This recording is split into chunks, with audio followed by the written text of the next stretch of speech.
Would it be okay for her to address the tree issue? Sure. The tree issue? Yeah, the height and size of planting of the replacement trees. Yeah, so we are looking at, we usually use bald and burlap trees, 2.5 caliper minimum. This project, we were thinking about 3 northern red oaks, 1 sycamore, and 2 sugar maples. That does meet the minimum requirements for the ordinance, 2.5-inch caliper. And I noticed that 6 were being removed and 7 are being replaced. Do I have that right? Is that 5 being Okay, removed? 5 removed, 6 replaced. Yes.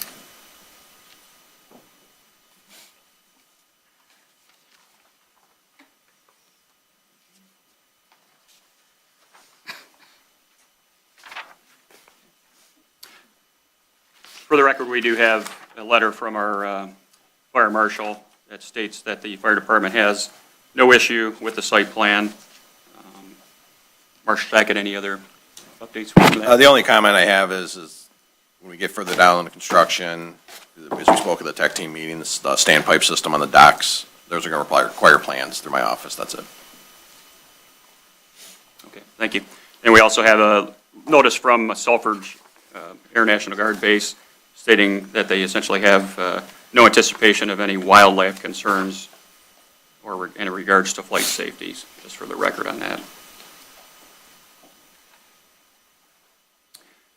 Any other questions from the board? I don't have any problem waiving the development impact statement personally. Nor do I. I would agree with that. And also the survey of what's within 200 feet of the property line. I think this is well within the property line. Yeah, if you refer to my letter, and you don't have to list these out in any motion, but you can simply maybe indicate acknowledgement of the items proposed to be waived per my letter. But it included the zoning of the surrounding property, yards and setbacks for all buildings within the site, existing and proposed rights-of-way of all abutting roads, location and dimensions of all driveways and street approaches on the site, and then a complete and a detailed landscaping plan, given that they're only proposing 6 new trees at the site. So those are the items that I'm recommending that we waive, as well as the development index. Make a motion to approve case 1125-S with the applicant following all of the discussions tonight, and plus all the items identified in the letter from the engineer dated 4/11/25. I'll support that motion. The planner, and excuse me, I said engineer, it's actually from our planner, I apologize. Okay, we have a first and we have second. Do we have any other discussion from the board? Just on the point of that, to point out that the planner's letter refers to items that should be waived. So. Right, so everything that was in the letter, that's correct. Any other discussion?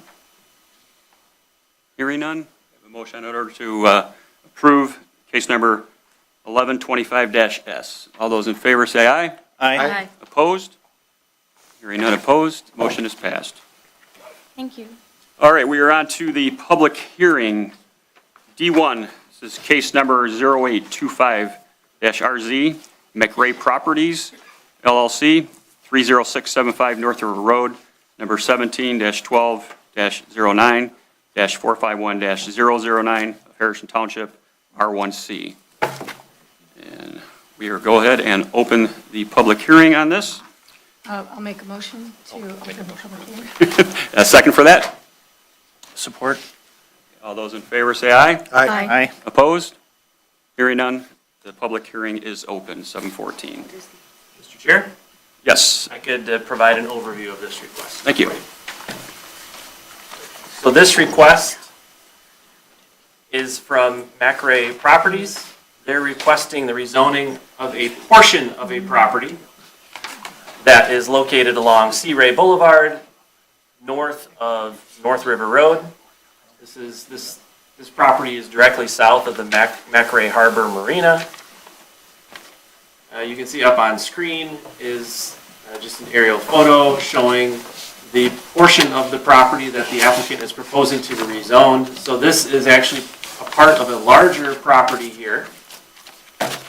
And the applicant is not asking for the entire property to be rezoned, but they're asking for just a portion of the property. It's presently zoned R1C residential district. They are asking for this portion of the property to be rezoned to the WF waterfront district. That would match the present zoning of the Macrae Harbor Marina immediately to the north. They've indicated in their application materials that their intent with that portion of the property, if it's rezoned, is to construct a boat storage building associated with the related, with the marina use to the north. And they've even provided a concept plan that shows where a 14,600 square foot building for indoor boat storage would be located on that property. So in your packet, I do have a letter reviewing this one, providing background on the existing conditions, the existing zoning, the proposed zoning districts. Also have taken a look at what does the master plan have to say about this proposed rezoning. And then I've also in the letter listed out the 7 rezoning review standards that you will need to take into consideration as you evaluate this request. So as a rezoning, the township board has final authority for approval or denial of the rezoning. The planning commission is a recommending body. The purpose of the public hearing is to solicit public feedback and input on this request. Once the public hearing is closed and it's into the deliberation phase, you could make a recommendation of approval or denial, and that recommendation would go to the township board. So if you have any questions for me at this point, I'd be glad to try and answer them. Can you show the site plan with the building on it?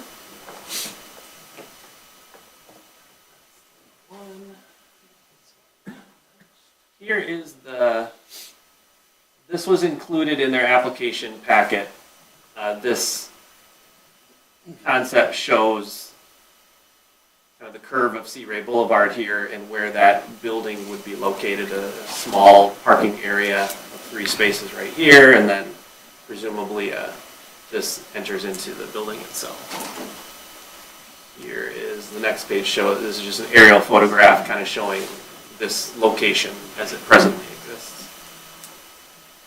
So the building, as it sits, that is enough area left over? The lot coverage requirement is met? Yes, the lot Because it coverage looks requirement is met. So that piece, they're carving out a proposed half-acre site.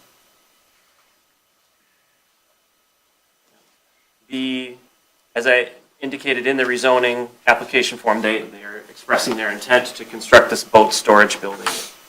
The WF waterfront district does allow as a principal permitted use a boat storage building. In my letter, you'll note, I pointed out that the master plan designates this little triangle piece, just this little triangle piece, not the remainder of the property, as residential waterfront. So that would relate to the RW, residential waterfront zoning district. It's worth pointing out that indoor boat storage is also allowed in the RW zoning district as a special land use. In either case, if this rezoning to the WF district is approved, they would have to come back before the planning commission for site plan review and approval. But it's not a separate parcel. It's just a piece of the property? So what they're asking is that only the piece of the property would be rezoned. So that would mean that this property would have 2 zonings, 2 zoning designations. This triangle portion in the northwest corner would be waterfront. The remainder would stay R1C. But on your first map, didn't it say that the where the PUD is, that's already zoned Yeah. Yeah, so waterfront? this here, just to the north, here's the line, this is waterfront district, yes. That, the McRae Harbor is waterfront district presently. The parcel lines, it's really confusing. I was Yeah. looking at this earlier, so I Yeah. wanted to clarify. So- Yeah, the McRae Harbor parcel line is this north line right here. Okay. That's where that adjacent property begins, also owned Okay. by McRae. So with a split zoning, and Rosemary and I talked about it as well, we don't encourage it, but there may be reasons, it's not unheard of, there may be reasons why you would be okay with split zoning. Typically, split zoning occurs when you have a larger parcel, and maybe you would believe that only a portion of that parcel, for whatever reason, is good for this zoning versus the remainder of the parcel is appropriate for a different zoning. This may be a good example where, in this case, generally the remainder of this parcel appears to be in wetland. And probably is unbuildable unless you would get wetland credits and, develop over the wetland or something like that. And I wouldn't think that's in the planning commission's interest, so maybe it is reasonable to, if you were amenable to having this rezoning in the first place, that maybe you'd only consider just this portion of the property to be rezoned, keeping the remainder in that lower density district. I was gonna say something snarky about all the Phragmites on the other side, and we wouldn't want any development to get in the way of that. I won't.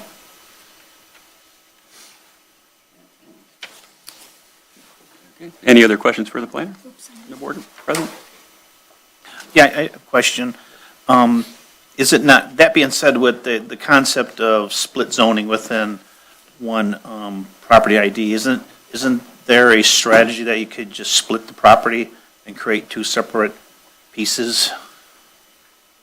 Certainly, they could split the property along the line where they're looking to rezone. That is something that could be done. I don't know that they've talked to the assessing department to see whether that's feasible.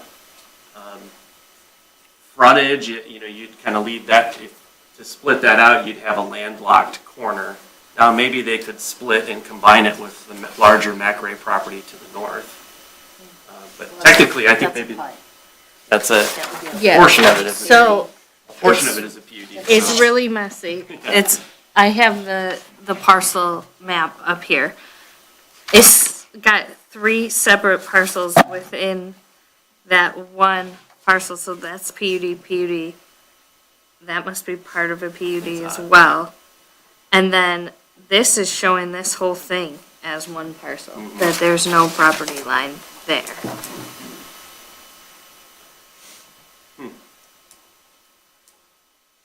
So it already is split zoned. Oh, in that sense, it already is split Yes. And then somehow on our zoning map, it sounds like this other triangle piece was pulled out at, so maybe when they did the PUD, they combined? zoned. Okay. PUD is still a separate parcel. Yes, the PUD is still a separate parcel, but it just seems weird that our zoning map would have that triangle.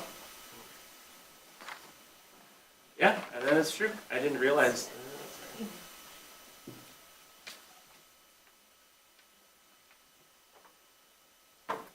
It does show this. So in that sense, it already is split zoned. Here would be the dividing line between waterfront and R1C. And again, the area that they're looking to rezone waterfront is this piece right here.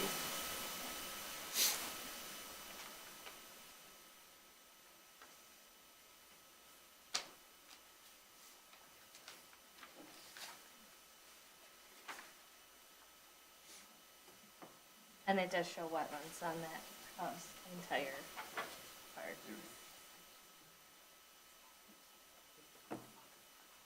Yeah, I think this is a good example of a time where split zoning would be okay. I mean, it wouldn't be in the township's best interest, I think, to have it a separate parcel. Oh, Because I then agree. that parcel would maybe not be under control of the greater development.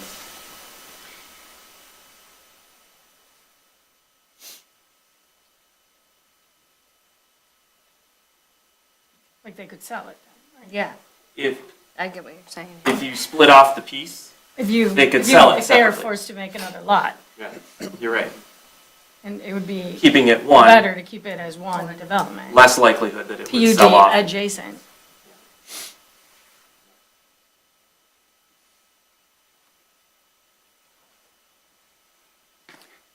Any other questions from the board for the planner?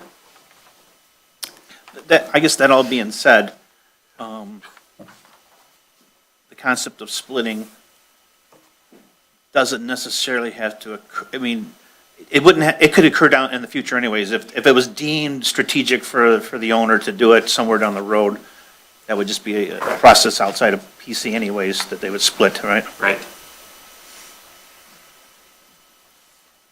Unless this building goes up and then they're creating a non-conforming lot.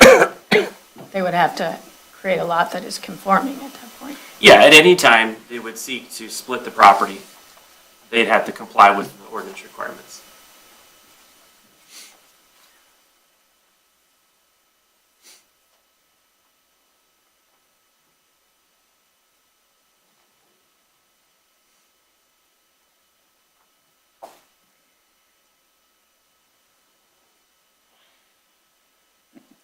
Anything further? Just Not yet. Trying to wrap my head around Gotcha. this, and You got time. as we talk through this, just.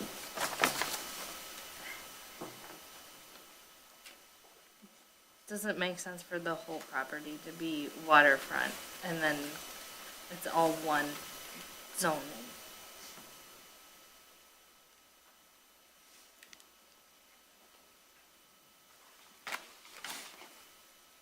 For one parcel. But I guess legally, if we have it in writing, it doesn't matter that it's split zone for a small portion of the parcel. It's not unheard of, for sure. Then when the applicant comes up, I would like to hear what it is currently used for, that area.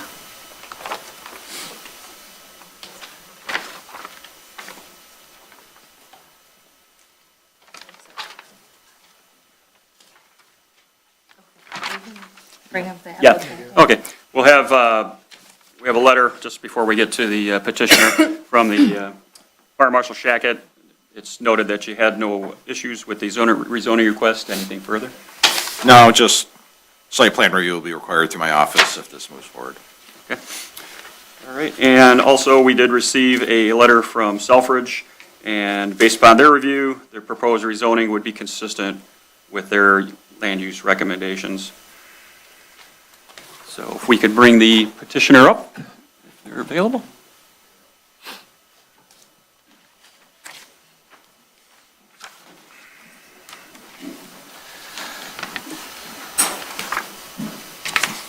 You state your name and your addresses as you speak. Jeff English, JTE Construction, 53162 Manchester, Shelby Township, 48316. And Gary Reedy, 14621 Towering Oaks, Shelby Township. Thank you.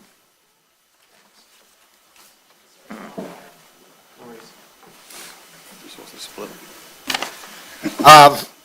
Well, thank you for your time right now. So, if you're familiar with McEnroe's, when you drive in the parking lot, there's a waterfall that comes down. It's right before, it's where the road turns, like the drawing was showing. And she was asking, right now, that's kind of like an outdoor storage area.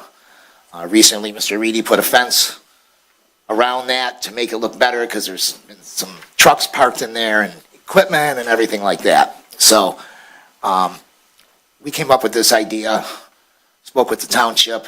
We originally were going to try and rezone the whole piece because we didn't want to deal with the split zoning, but we decided to just go for the small piece to prevent anything else from being done on the rest of it.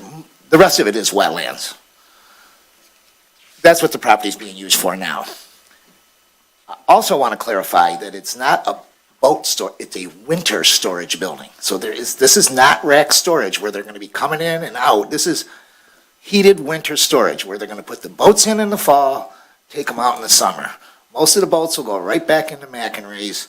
I know there's been some concern with noise, traffic, smelling the high-low, but this is not something that every day there's gonna be hundreds of boats going in, hundreds of boats going out. Well, I don't think it'll fit that many, but, also, in the summer, it's gonna be used to store all the stuff that's stored outside at the marina.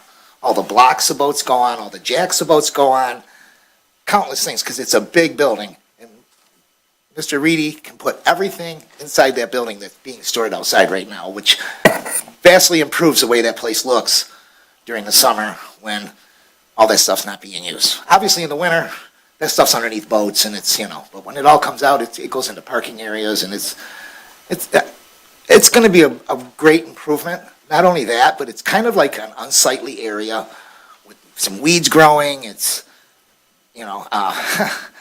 people dump garbage there. I mean, it's been a bad sight. I don't know. Mr. Reedy can tell you there's been a lot of complaints even about the waterfall. If people don't like the way the waterfall looks, that will be completely gone. I included in your package a few pictures of some samples of what the building will look like. We intend to put windows all the way around it, even though we don't need them, to make it look more of a residential feel. We intend to put stone 3 foot up around the bottom to the bottom of the windows to make it look nice. And if you've ever been in McInerney's, and we are in there tonight, and you look around, you're looking at huge garage doors. You're looking at all garage doors going across. You're looking at huge garage doors where the boats go into the condos. So we think it's a great use. There's a high demand for heated storage. Again, it's not rack storage. It is not something that's going to be being used all summer long. There's really going to be no use for it in the summer except for storing all the stuff that was there before. So we sent out an email. It's included in the package I sent you to all the members of McInerney's. We got, 25, 30 emails supporting it. I believe we have some members in the audience tonight that support it. Obviously, there's always people that don't support it, and we have to, hear them out. But we feel that it's the right fit for that, and right now, it looks terrible. I mean, if anybody's visited the site before this meeting, there's a big fence around it. It's a spot that something needs to be done with, and I think it's a really good use for it. To leave it R1 and try to put some residential in there, I don't think it's gonna work. It doesn't fit. So, and basically, that's about it. And I got a couple pictures of some concepts of what the building will look like, but again, we didn't go through spending the money on getting a rendering of it sitting on the street and everything like that. I think that'll be something more when we get to the site plan portion, instead of spending the money at rezoning. So, that's about it. Appreciate your consideration. You have anything to add? No, he did really well. I'm impressed. Do you have any other questions? Yeah, if you have any questions. Any questions from the board? Not at this time. Okay, all right, thank you, gentlemen. Thank you very much. So we'll open this up to the public comment. Obviously, as we have in the past, you have 3 minutes to speak. Obviously, understand there's going to be 2 sides to all this, so, be cordial to both. And so when you get up, you can give your name and address for the record, and we will go ahead and start with the public comment. Oh, yeah, go ahead. Oh, we do have the 2 chairs in the back, so if you wanted to speak, you can wait there. Hi, everyone. My name is Susan Rotarov, and I live at 71 Sea Ray Boulevard. So we're that building right there. It's also residential, so I'm not exactly sure what the split zoning is. So just to be upfront, I'm not opposed to anyone building on their property. My concern is, what is the height of the building? What's it going to do for traffic? Where are people going to park? Because unfortunately, we live pretty close to the hoist, and anytime a boat goes up and down, in and out, or the marina people go through, people are always driving on my driveways. I have 3 units there, 30-foot deep driveways. When we don't have cars in there, there's always cars parked in there. There's always people borrowing my space. My concern is, how do we keep it safe? I'm a grandmother, I have family, I want to keep it safe, I worry about the traffic, I worry about the crumbling parking. People would rather park in my driveway than the crumbling parking space that's across from my driveway. So those are my concerns. Again, how high is the building? Again, I'm not opposed to it, I just want those other things to be addressed. Also, how is the gas going to be fed? How is the electricity going to be fed? How is the water going to be fed? If it's going to be tapped into our building, then I'm concerned. If it's going to have its own tap, its own meter, then by all means, do whatever you need to do. Because I don't think they're going to make it look ugly. I think they're going to make it look pretty. But I do think that people do like taking pictures by the fire, by the waterfall there, because I do see a lot of people having weddings and parties there, and they do like to take pictures there. So it doesn't look bad, but they're entitled to do what they want with their property. I stand by that. I think they'll make it look pretty, but I just want my concerns to be addressed. Thank you. Thank you.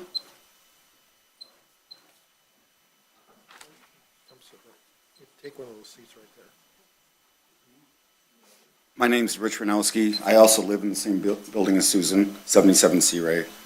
I'm actually on the board of our association. And my wife is a realtor. She was trying to sell one of the units next to us, and one of the things was they don't like the waterfall. They don't like the look of the storage facility that's up there in that current space. And again, I think with Susan, they're going to do a really nice building that matches and goes with the flow of McRae. Probably nicer, correct? And from my understanding, there shouldn't be added traffic, there shouldn't be added parking, because this is all for winter storage. So your boat comes out of the hoist, they take it over, they put it in the water, or I'm sorry, into the building, and they're done. People are not going in and out of this building all winter long. That's where the boats go. So, I mean, that's really all I have to say. I think and, you know, honestly, the more money that Kerry makes at the marina, the more money that he's going to put back into the marina to make it a much better facility for everybody. Make it look better. I mean, he's already done roads, he's already done dock boxes. I mean, it's on and on of all the improvements he's done to this facility since he's purchased it. So the more money he makes, the more he puts back in. So that's all I have to say. Thank you. Thank you.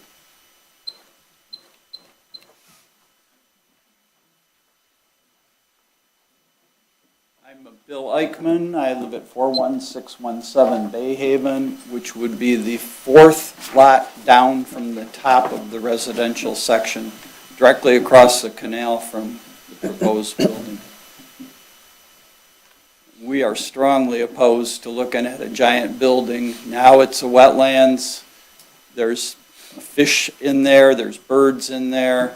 We wonder about the impact of a lot of boats that close to it, and I just don't want to look at it. Several of my neighbors agree, and unfortunately, they're all on vacation. So, we're also wondering, is that not a DNR area, or does McInerney own that wetlands? Does anybody know? The questions will be answered after everybody talks. Okay, strongly opposed. Thank you.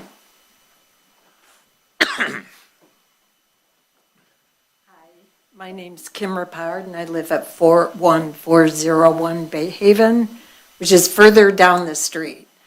But I want to talk about the marina and the fact that that space that they want to build on is basically the only green space in that marina. And that area that they're talking about that looks so ugly, the waterfall, it's beautiful. I've walked that drive many, many times, and there's some beautiful trees there. I could see them putting picnic benches. It's just sad to me that the only green space in that marina, they are going to put a building on. So I oppose it. I know a lot of my neighbors do. we bought in this area because we were looking at wet greenlands. And now many of them, I might not see that much of the building, but many of these folks did not buy their property to look at a giant building across the water. So that's my opinion. I just feel like McRae should kind of think about people wanting to have little picnics, they have families there, they could use that space for that. And it seems like there's a lot of huge buildings at that marina. Could they use some creativity and maybe use the existing buildings that they have? I don't know. Thank you.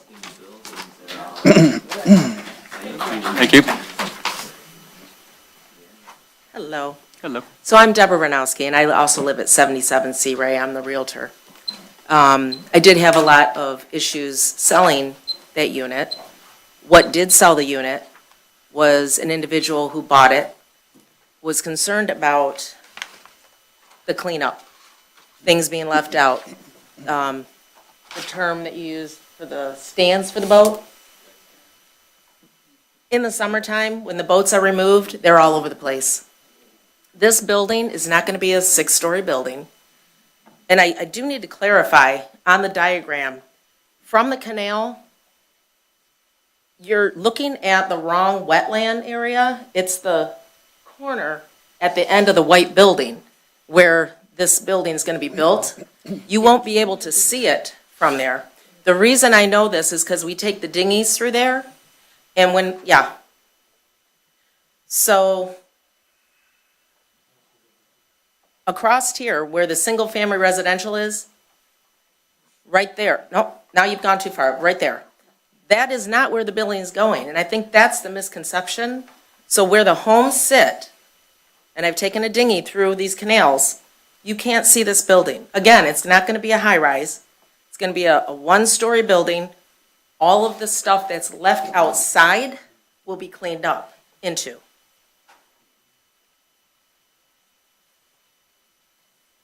The waterfall is nice. I've never, in the 3 years I've lived there, and I've had 2 weddings there, not of my own, but kids, stuff. Have never seen anybody take pictures there. We have a beautiful waterfront gazebo where the pictures are taken. We have play areas and picnic areas and escape playing areas. We have a putt-putt. We have so many other amenities that little corner could not encompass. And number one, with 4 grandchildren, I don't want them playing at that corner where the traffic is going in and out. It would be more suited to be a building where there's no traffic in and out. Not for picnics, not for events. Speaking of events and the other buildings that are on the property, those buildings are used, and they're used very resourceful. To have what we're looking to do with this building be incorporated in any such way into the existing buildings is just not feasible. So, I thank you. Thank you.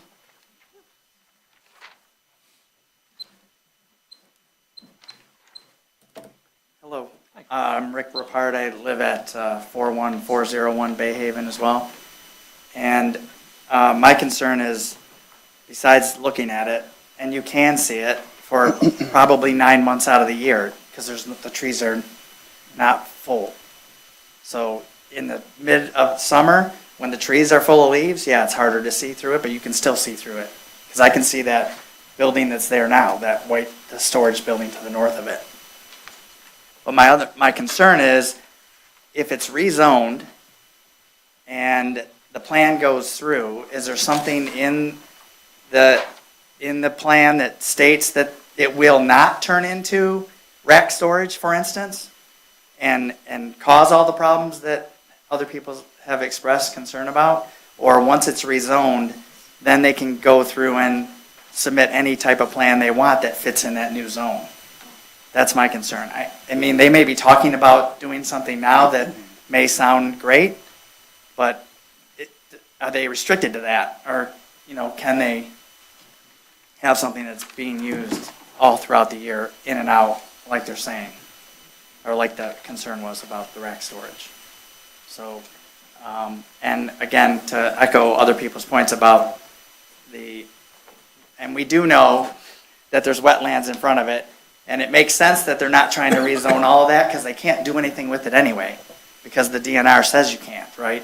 And in talking to the DNR over the last few weeks, they said there's no way that'll ever change, that part of the property, that there's no way anyone can ever build on it. And I'm thankful for that, but yeah, I don't know this portion, if that changes, or if you guys decide to rezone that whole thing to allow building on, that would be extremely, even more negative than this, but that's all I have.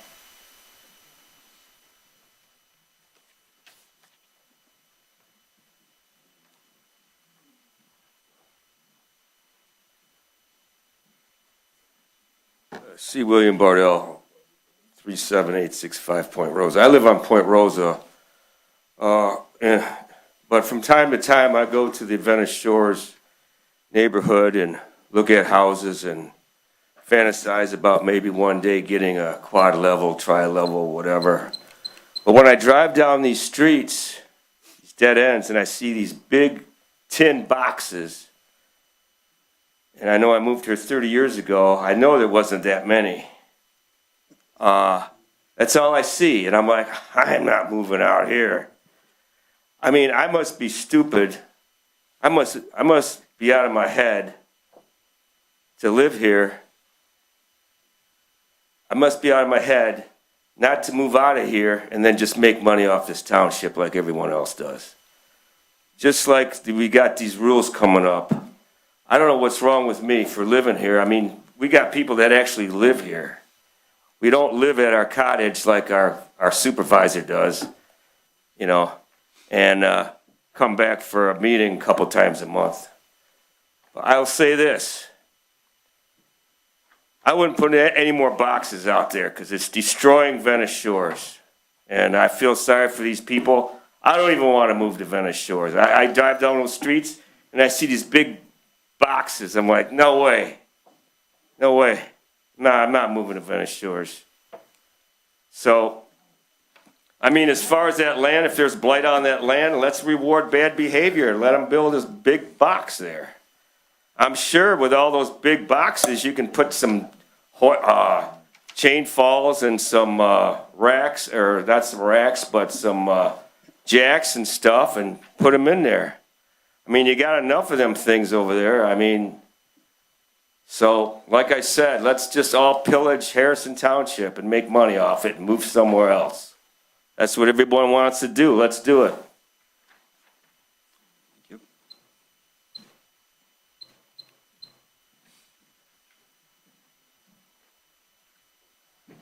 I live on Bay Haven with my mom, and State your name, please. What's that? Could you state your name, please? Steve Grab. Thank you. And I've been there all my life.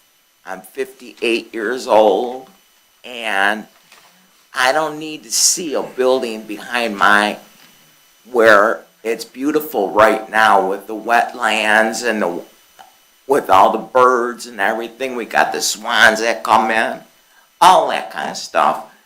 But I don't see, it's just not right. And anyways, Mac Ray's was built illegally there, and by what's his name, C. Ray, Mamakin. He put that all in there, and I watched at night the trucks come in with the dirt and fill that place in, and it's all illegally done. So I'm against what you guys are trying to do back there, because it's not right. It's a bunch of bullshit.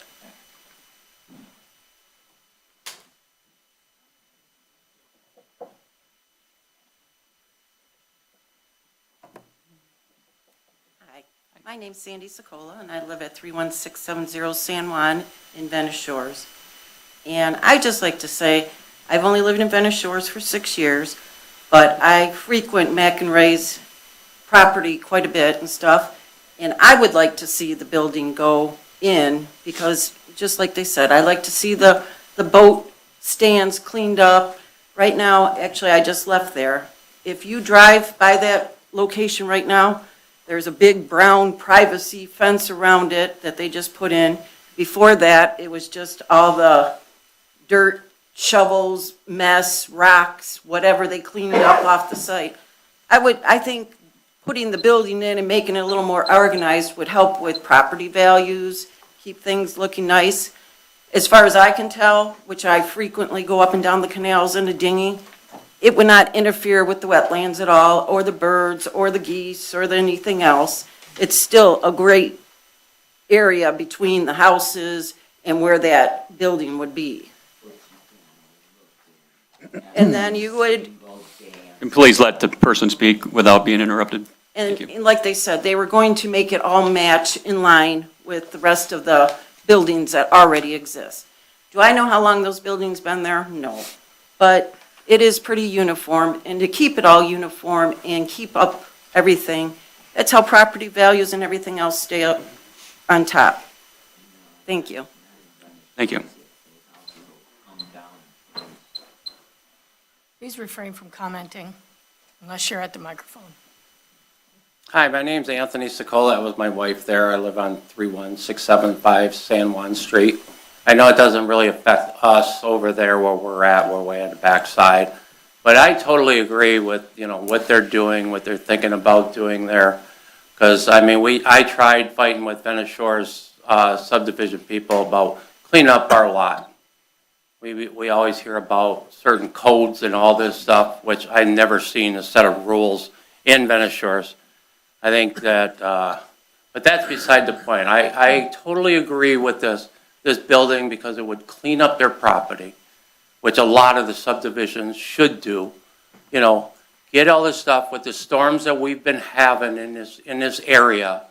It would be a big plus by putting that stuff away during the summer months so it doesn't blow into cars or vehicles or, interrupt parking. I understand people complain about parking, but that would open up your parking by getting that stuff out of the parking lot and getting it out of the area, even for the playgrounds and all that. And they got the golf simulators and everything.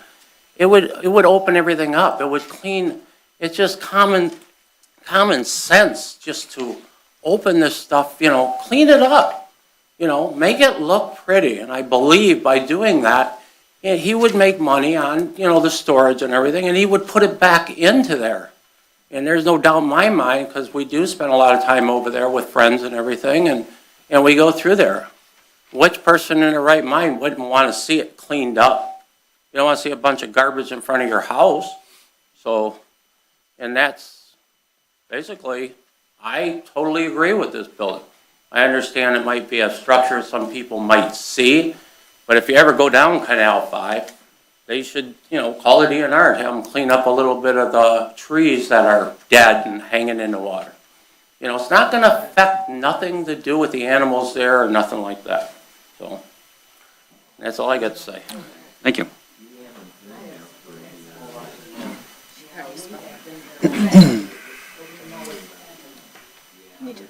I'm back again. Arguing. Oh, no, you already spoke on the matter? I'm not allowed to? No, you're not, sorry. Oh, okay. Yep. Somebody else can get up and speak on your behalf, but.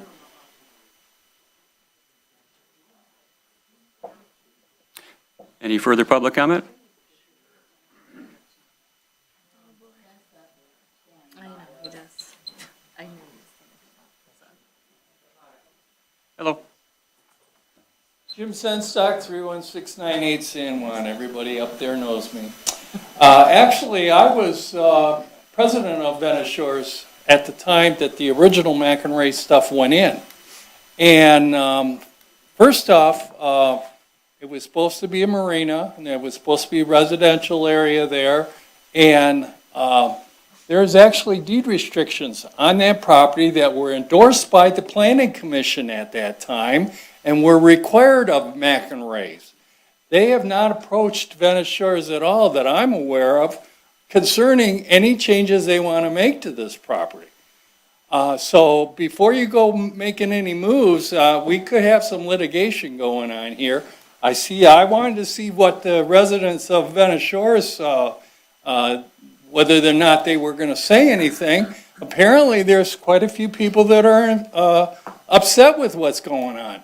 To tell you the truth, if the guy is claiming that he's got these problems with blocks and whatever for the boats and so on, then fix it. Don't come in here and tell me I want to rezone a piece of property. First off, I can't read that quite that. Is that a half acre? Is that what that says? That's a half acre? Okay, and so he wants to put a 14,600 square foot building on it. After the property is rezoned, the gentleman asked the question, after the property is rezoned, he can put whatever is allowed on that marina property. Whatever. Not just what he told you today. So I guess what I would like to see is a little bit more defined plan. If he's got such a problem, they just told me that he has a fence around it now, masking some of the area. Well, okay, did the fence go up legally? I don't know. But, to rezone that teeny piece of property there for something other than what it's already zoned for, like that whole area down there that's supposedly wetlands, I've had experience with wetlands in the past, and I can tell you they're not 100%. That's not true. So, yeah, they might say, oh, we can't do anything, or we can do some. What's to stop them from coming in next month or 3 months from now and asking to rezone the other side of that road to marina also? It's already got water. It's already got water and it's wetlands. The area that McEnray is in right now was wetlands. It was 100% wetlands, and guess what you got there? I used to, as a kid, go down there. They used to have the Selfridge cut through there. They used to have all of the wetlands on both sides of that. Thanks, Jim. Your time's up. Thank you. Well, you know what? That's 3-minute rule, so we have to abide by it. Thank you. Well, all right, whatever. Any further public comment? Got to abide by the rules. Everybody's got to play by them. So, any further public comment? You will, yeah, once we know that there's nobody else looking to speak right now. Any other further public comment? Okay, so we can bring the petitioner back up. You've heard the concerns, the in favor, the opposed. Your opportunity to address those concerns. Yes, sir. Well, first of all, one of the speakers was talking about the electric, the gas. It's not coming off our building. Those are all running right down the street. Township would never let us do that. They're gonna, when the site plan gets approved, it'll all be tapped. The sewer will be tapped, the water will be tapped, the gas. Electric will probably come off the transformer that's sitting right outside the building. But I just want to say, it's a marina, okay? And everybody's got to remember that everything in that marina every building in there is being used. There's restaurants, there's offices, there's Breakout Marine, there's a golf simulator, there's a workout room, there's bathhouses. There's nowhere that you could put boats in any of those buildings or any of the stuff that we're talking about storing in the summer.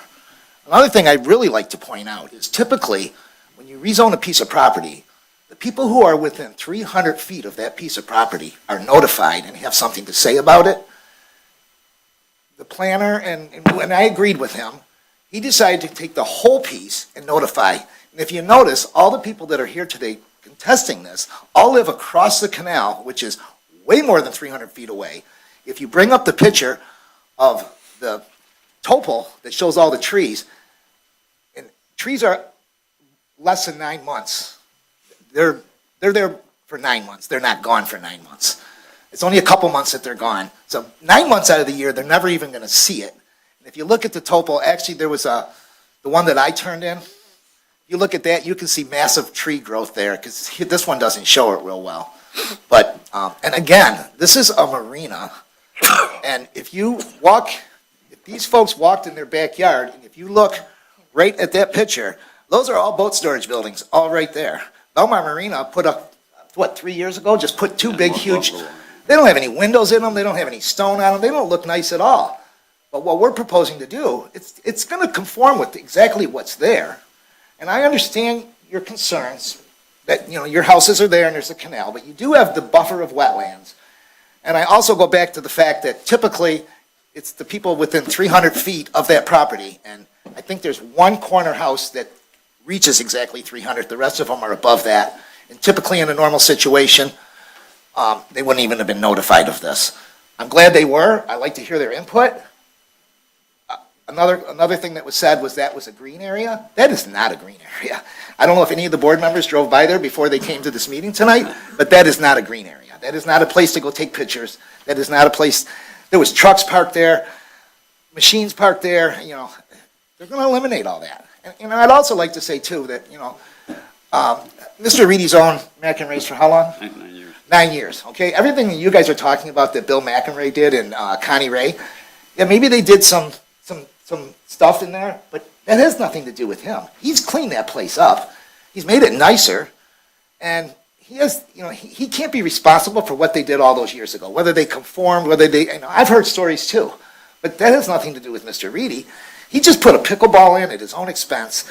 There's a brand new restaurant in there. I mean, you guys should come and visit the site. It's looking pretty good, and I think he's done a great job with it, with all the amenities that he's put in. I actually, besides being the general contractor that's going to attempt to build this building, I have my boat there, and I love that place. And honestly, in the last 3 years that I've been there, I've seen a lot of improvements. And I think this is a big improvement, because one of the biggest things I don't like is all the stuff that's stored outside. We're giving him a 14,000 square foot building to put all that stuff in. So that's all I have to say. I think I kind of answered all the questions. I really don't think we can hold him responsible for what was done 40 years ago by other people. Yeah, So, I would hope not. yeah.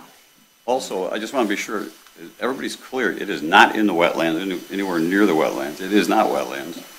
They're already looking at building one, and we're looking at a very small, it would be like an addition to, which, by the way, if this doesn't go, we're going to put another building up, whether it's R1 or whatever we can approve it for. It's going to be just as big, okay, because this is actually going to be probably shorter than the current buildings. Yep.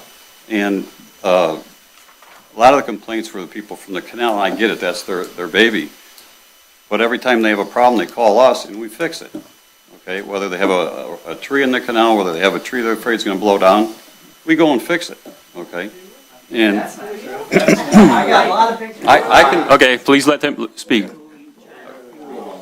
that's fine, and thank you, don't call us.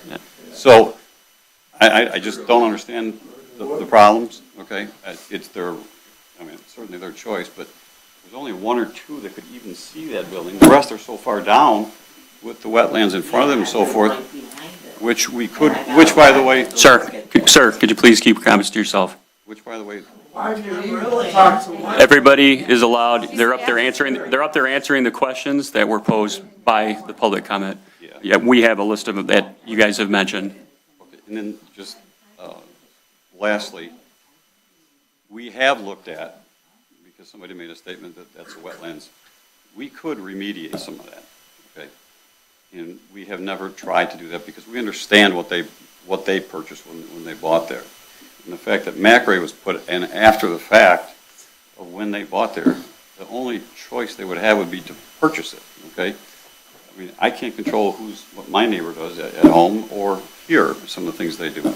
So we're trying to make it nicer for us, for the township, for the people who come in there. That's all we're trying to do. We're not trying to hurt anybody, we're not trying to be mean. We have our barge down there, or yesterday, to cut some trees for some of the neighbors that live on their street, in spite of what they just told you. I have people here who'll tell you if it's down there.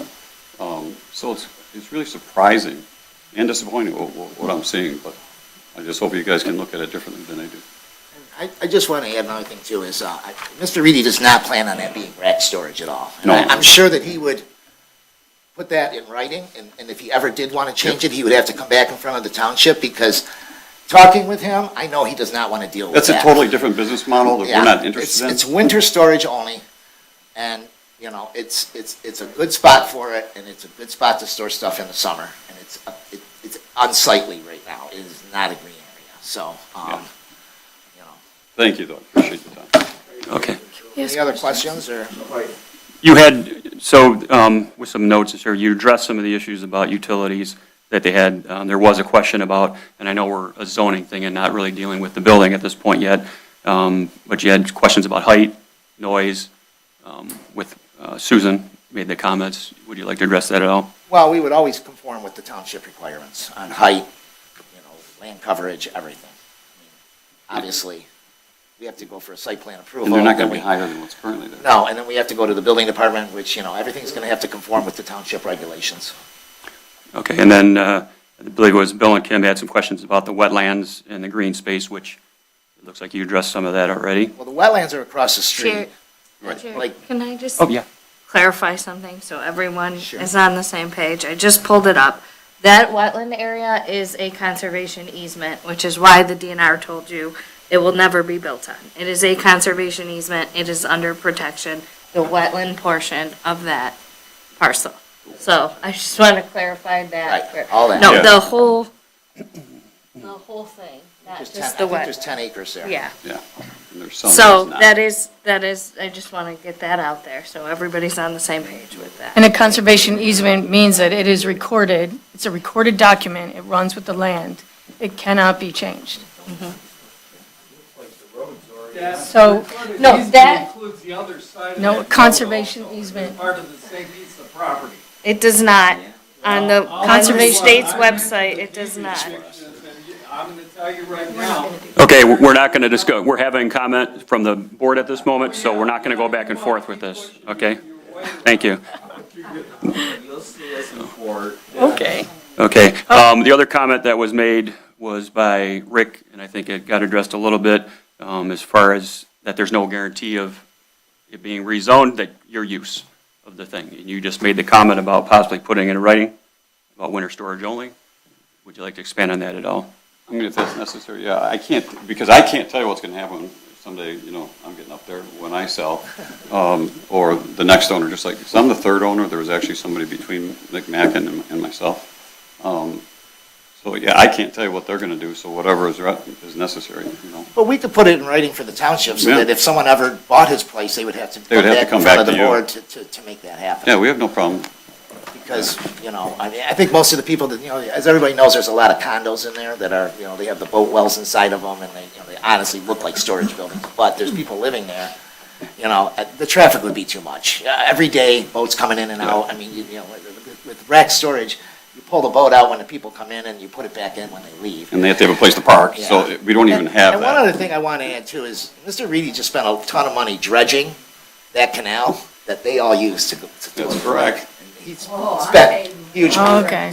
It's okay. Well, he just dredged the entrance into that canal at his own expense. He didn't go to anybody else that was back there, and it's just something that, you know, he's again, since he's owned that place, he's done all the right things, and he's made it much nicer. And we just want to continue doing that. Okay, and then one of the final comments made was about deed restrictions, and I think you made some comment towards the end about not being aware of some of that, if at all possible. In terms of what? It was this comment made about deed restrictions that may Well, have occurred one gentleman prior to made a you comment about owning the it. deed restrictions back when they first started. Yeah, I Okay. don't know. And that's why I made the Okay. comment that, Yes, sir? that's why I made the Sir? comment. Sir, we're addressing these questions as they come up. Chair, Rosemary's going to comment. I think that the deed restrictions have to deal with the wetland area that's not part of the rezoning request. I just would like the applicant to clarify, this is set for a rezoning, flat-out rezoning, and now you're indicating to this board that you would put in writing a condition that if you built something, it would only be a heated storage area. So are you now asking then to change your request to be a conditional rezoning so that you can do that? That is an option for you to do. It's in our zoning ordinance. That you would tie your, So let me ask you the question, if you did a conditional rezoning, that means that's all you can do is put a heated storage building there. correct, you're asking for I a don't rezoning. think Mr. Reedy has a problem with that.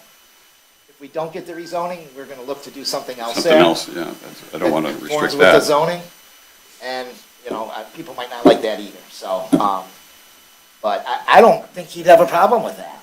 But I don't know if that changes everything, we have to go to another rezoning meeting. No, you would just indicate that, and then you would put that in writing by the time it would get to the Well, township board. Yeah. In other words, it would be a winter storage building only, is that what you're asking? Correct. Yeah, that- I'm not asking you to do it, I'm saying you're offering to do that. Oh, yeah, we're fine with that. Absolutely. yeah. I mean, we're being honest when we're saying what the building's gonna be used for. We're not gonna like, put some kind of different use in the building to. Yeah, because like they had talked not what we wanna about do. rack storage. Rack storage, you can put a lot more boats in there, but then you have to have high-lows going in and out. You have to have places to park car. We don't have the places to park the cars there. We're not looking for that. It's a totally different business model. It's a lot more labor-intensive, and there's a lot more people coming and going. And so our members at the marina really There's a big demand for it. wouldn't like that. Same with the condo owners, probably wouldn't like that.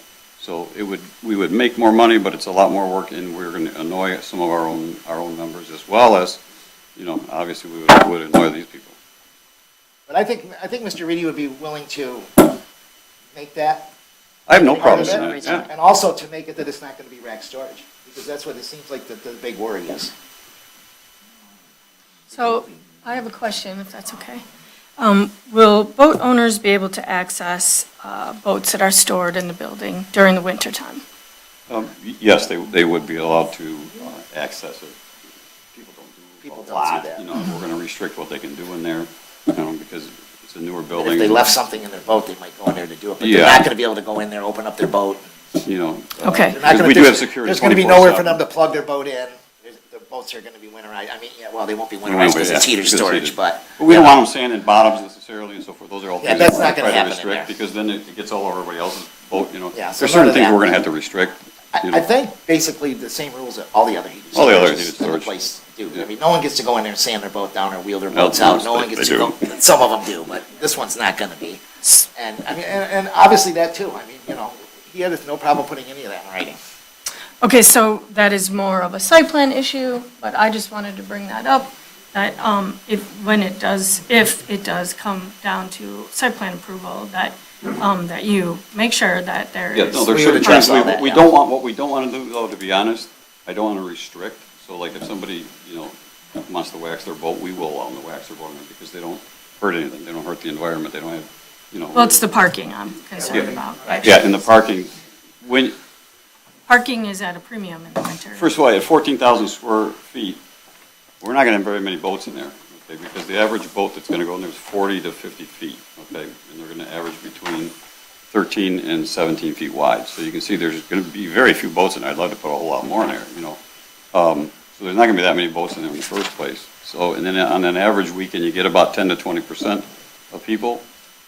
So if we have 20 boats in there, you might have 4 people come down on a given day. Any questions from the board?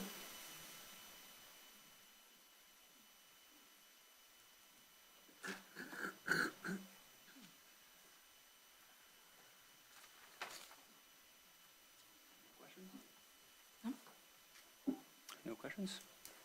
Thank you, gentlemen. Thank you. Okay. At this time, we're going to give the opportunity for anybody from the public that has not spoken on the matter, the opportunity to speak, if they would so like to.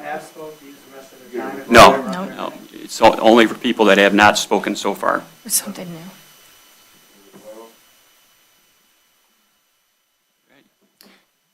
Seeing none, we'll take a motion to close the public hearing.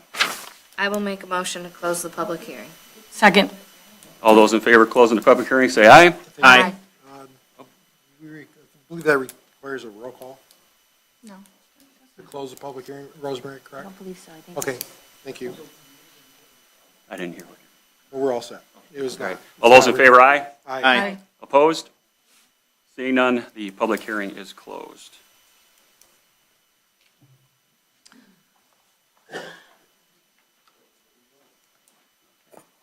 I've got a question for the planner. Yes. Adam, if you could put up on the monitor this document here. Yes. All right.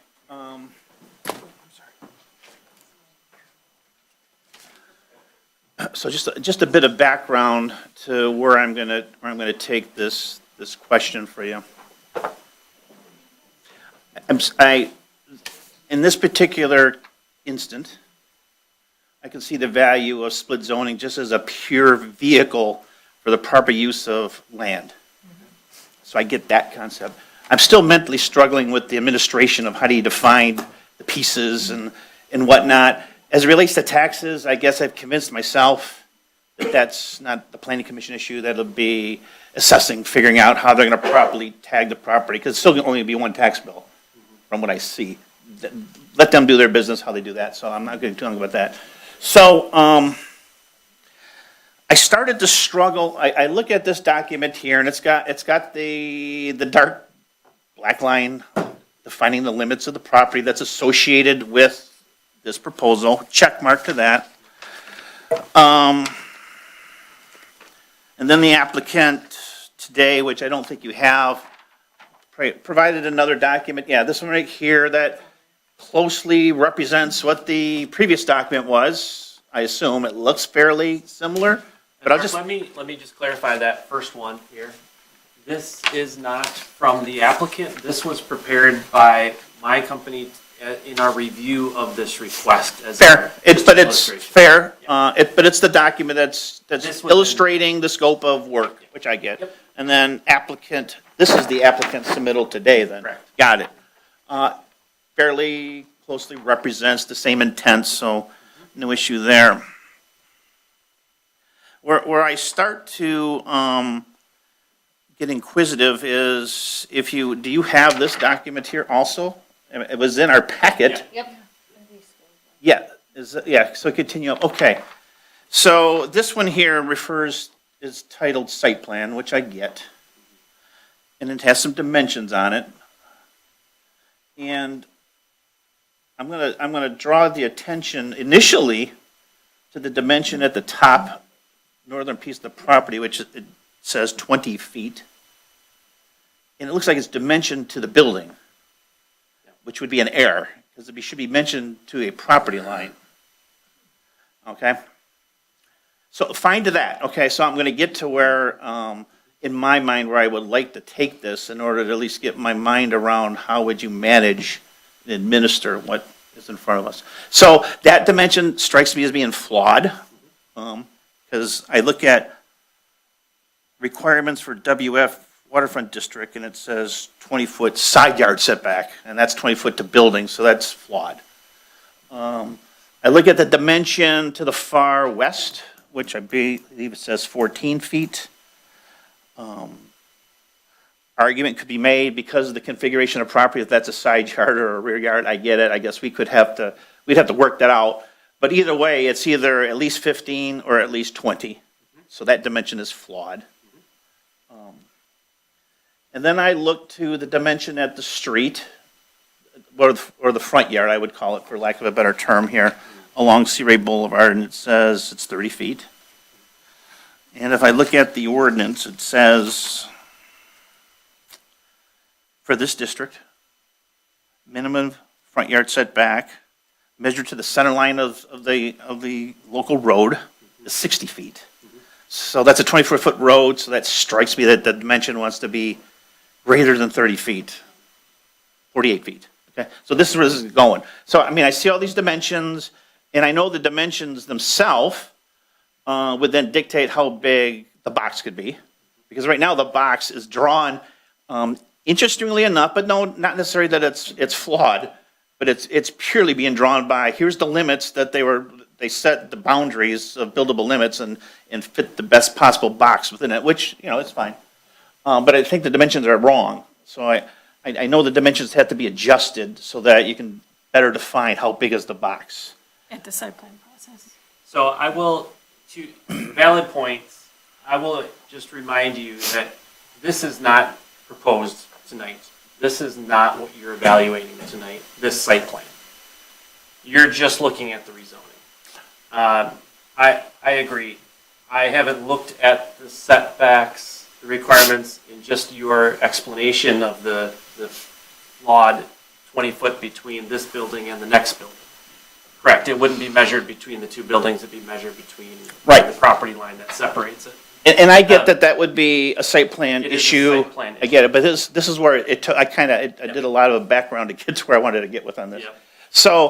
So, I mean, I just looked at some of those deficiencies, I'll just leave it at that, respecting that there'll be a point in time we can manage it. But when I took everything in context, in totality and where I'm at, I was now starting to convince myself that, boy, it'd really be nice if in front of us today, though, that I had a site plan prepared by a civil engineer or a land surveyor that clearly delineated the property dimensions across the north were blah, right? And they located the property like a civil engineer would and gave me dimensions, so we had a clear description.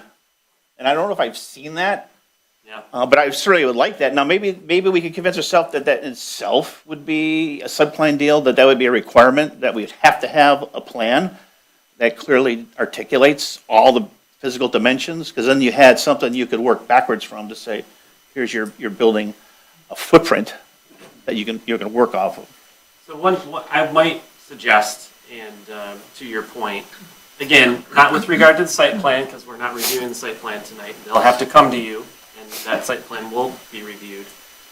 But for this here, which doesn't have dimensions necessarily across the top, across the bottom, or on the curve, you could ask between now and a subsequent planning commission meeting, or between now and the township board meeting, Rosemary can correct me, you can ask for a legal description of the rezoning, the area to be rezoned. And the applicant could provide that as documentation. But won't they have to have that for the board to approve it? I think it makes sense. I mean, that's certainly to make clear in perpetuity until things have, come back if they wanted to make changes of what actually is being rezoned and what is that size and acreage. I think that's reasonable.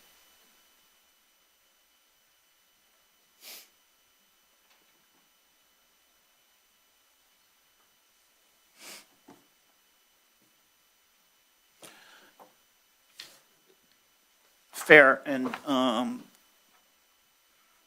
to continue on with at least where my mind was going, and this becomes perhaps more of the rezoning analysis.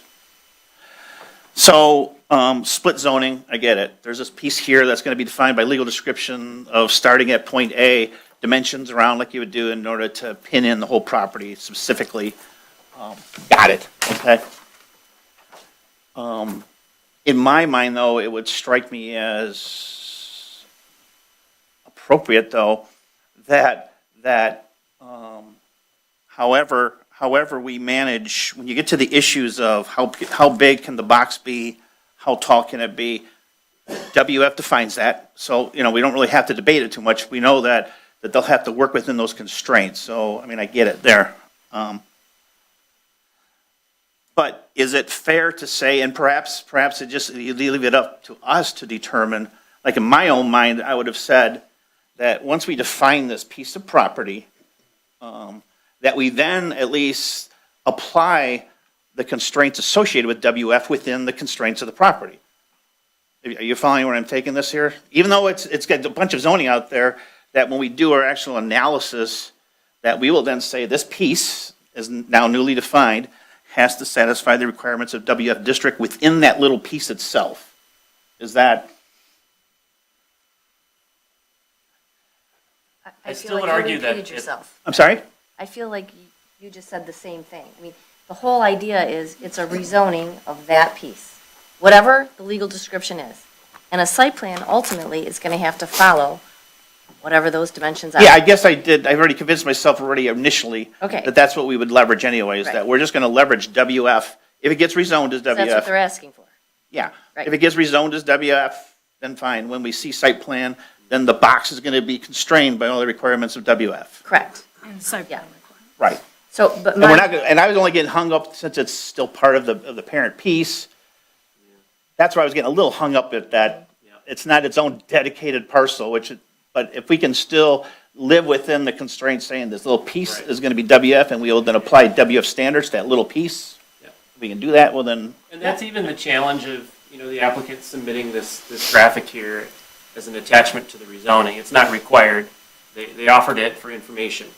But it does cause problems, because, based on this, and you're right, they will likely not be able to do a 14,600 square foot building, given what you had said.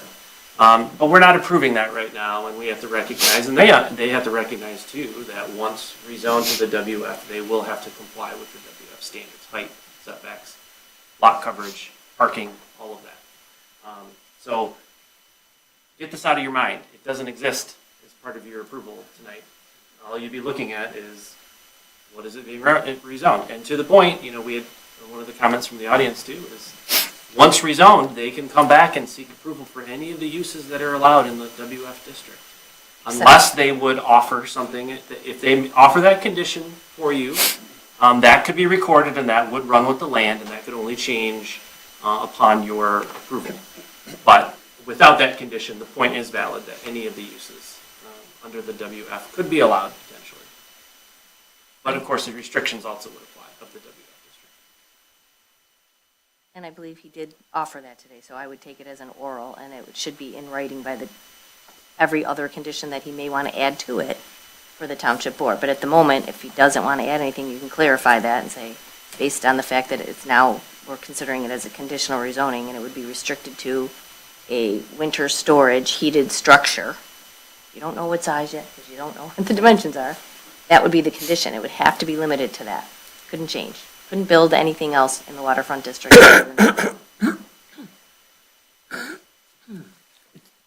Still conditional to a WF district, though. Correct.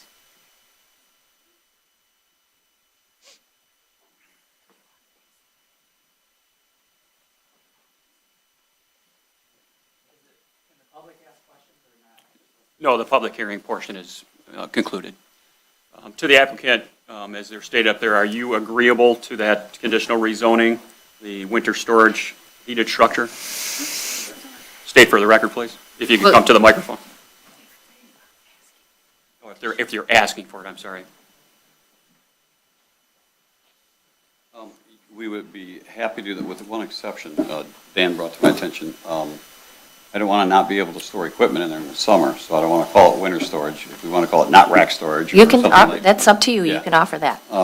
Something that's not, if I get pinned too far, then no. But we'll do whatever we can to make it work. We want rack storage, if we want to put our stuff in the summer, away. That's what we want. For clarification, so the zoning ordinance, the waterfront district allows, let me just get you the terminology, and maybe this would help maybe with the condition if they're willing to offer it. The ordinance allows indoor storage of boats in a permanent structure as a principal permitted use in the waterfront district. A separate and distinct use type is stacked boat storage, which is a special land use in the waterfront district. So if they're looking for terminology to limit it to just, as the ordinance calls it, indoor storage of boats in a permanent structure, that eliminates the possibility of stacked boats, stacked racks. Can I interject a question? And it doesn't include a season. Can I just say one thing? And it doesn't say a season. Yeah. So it says that, but it also says a special land use is the rack storage. So do we even need to have this condition if they would have to come to us for a special land use for rack? So that was going to be my question, because you would have to help me out on this, but I don't think we would qualify for rack storage because you would require some parking for these customers, wouldn't you? And there is none. You probably would have not enough space to do it. Right. But from a safety and security and just for the assurance of those in the audience and for the township moving forward, if they're offering that condition, you can accept it. I'd also like to point out that the engineer that did that drawing was going with the R1. It's not waterfront yet, so he wasn't going with the waterfront setbacks. And he might be off a little bit on them, but we would totally conform with whatever the setbacks the city requires, always. I mean, the site plan would never get approved without that, without a variance, which we're not willing to go back and do that. No, that's fair, because And the the configuration was really not even conducive to a And metal we've already- building. We've already changed that floor plan a little bit, it's already gotten smaller. We don't have the angled wall anymore, we're gonna go straight, and so there's gonna, when the site plan comes in, there's gonna be some changes, but it's gonna conform within the setbacks of the city for the WF, if it gets changed to the WF. I mean, if you look at the permitted uses in the waterfront district, he wouldn't be able to come to do rack storage. I mean, it lists public beaches and recreation areas directly related to the waterfront, retail businesses with supply products primarily and directly for persons using the facilities within the district, indoor storage of boats in a permanent structure, public park, township facility, accessory uses and buildings with the following restrictions: private launching facilities when developed in conjunction with a private marina for the exclusive use of berthing boats at such marina. Outdoor storage of recreational boats on the paved off-street parking surface. So, I mean, it's very limited what you can do, permitted uses in that district already. And we're willing to go on the record stating that that's the use, what the use is going to be. So. And based upon the planner's wording, the indoor storage of boats condition. Thank you. If we say indoor storage of boats, though, and they want to store equipment in there in the summer, Right, is that? well, you would just approve it for waterfront. Yeah, I think we would just want to approve it for waterfront. Right, that's what you would have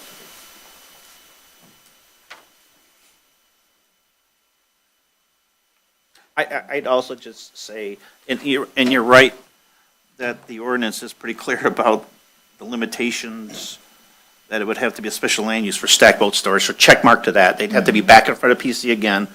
Public hearing. Public hearing again, and that is what it is, but I'd also suggest that just the mere configuration of the site isn't even conducive to a rack storage building. The building would be so small.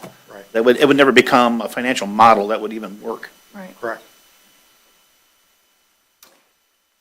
And then, I guess in terms of when they come back for a site plan for us, then they're subject to all of our requirements for building materials, building design, landscaping, all of that. Parking.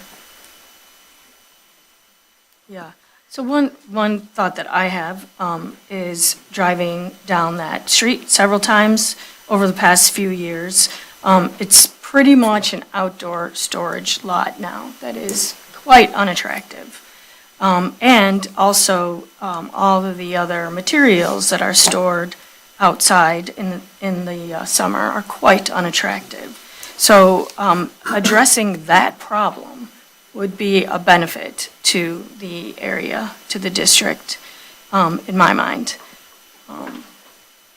And some of the concerns that I have with parking and access would all be matters that would be addressed at the site plan.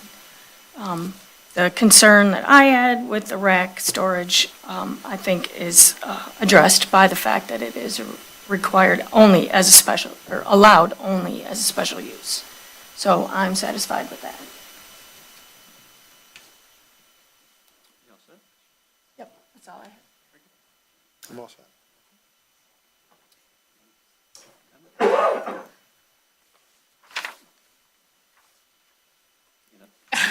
I have one more.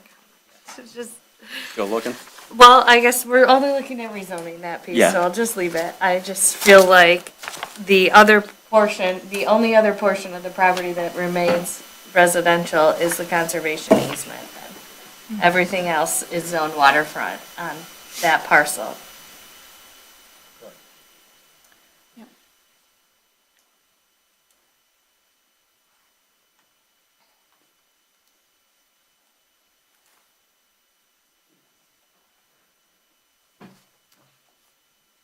Anything further from the board? Any questions?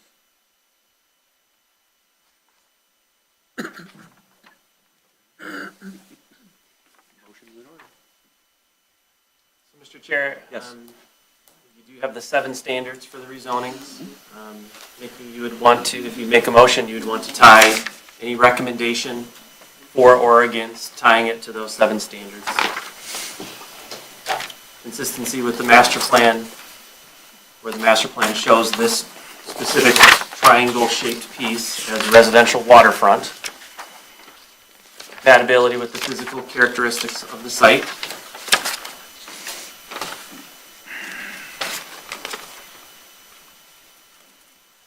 Evidence that the applicant can't receive a reasonable return on investment through developing the property with one or more of the uses permitted under the current zoning. So the current zoning, again, is R1C, essentially single-family detached residential. Clearly, the property being wetlands is not conducive to this, and neither is this triangle-shaped piece conducive to single-family residential home development. Compatibility of all the potential uses allowed in the proposed zoning district with the surrounding uses in terms of suitability. They did just offer as a condition only one use they're proposing, indoor storage. And recognition that this is immediately adjacent to a marina use. Your fifth condition is the capacity of the township's utilities and services. Are they sufficient to accommodate the proposed use? Capability of the street system to safely accommodate the proposed use. And then the last one is the apparent demand for the types of uses permitted in the requested zoning district. So is the waterfront, is there apparent demand for waterfront uses at this location? So those are your 7 standards to consider.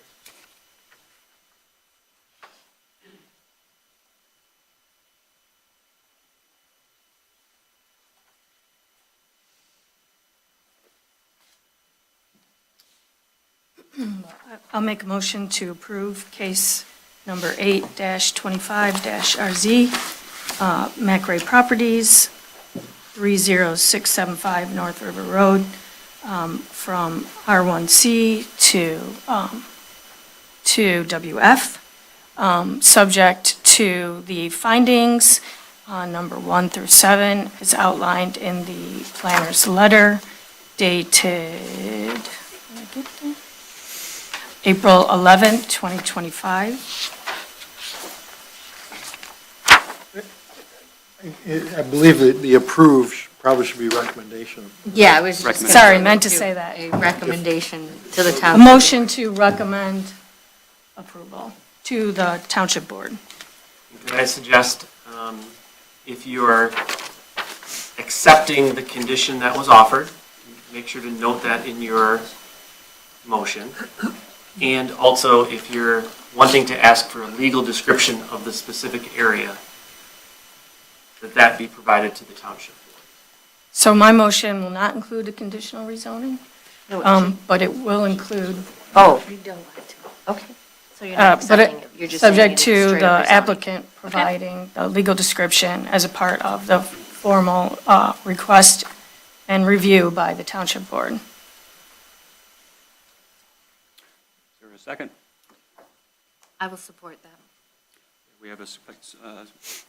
Any discussion on the matter? Go ahead and take roll call. No. Oh, No. Yeah, roll call, please. Oh, yes. Yes, sir, thank you. Member Devlin? Yes. Member Oparka, yes. Member Baccia? Yes. Member Tominello? Yes. And Chair Duncan? yes. Motion is passed. Thank you very much for your time. Thanks. This will go before the township board. Yes. There's a recommendation. We'll say you're back at site plan. All right, we go on to D2, case number 10-25-RZ, Picaro Building Company, 27430 South River Road, number 17-12-18-479-001, and number 17-12-18-479-002, Harrison Township, for rezoning from GC to RM2 for future development of 2 triplexes. I agree. Go ahead and get a motion to open the public hearing. So moved. Get a second? Support. All those in favor, aye? Aye. Opposed? Hold on 1 second. We're in a, Public hearing is open on the matter. if you want to wait till afterwards? Yeah. we can- No, I do not. Okay. I'm just saying, use your Okay. microphone so people can hear you. Okay, thank you for that feedback. It was hard to hear with all the talking and stuff.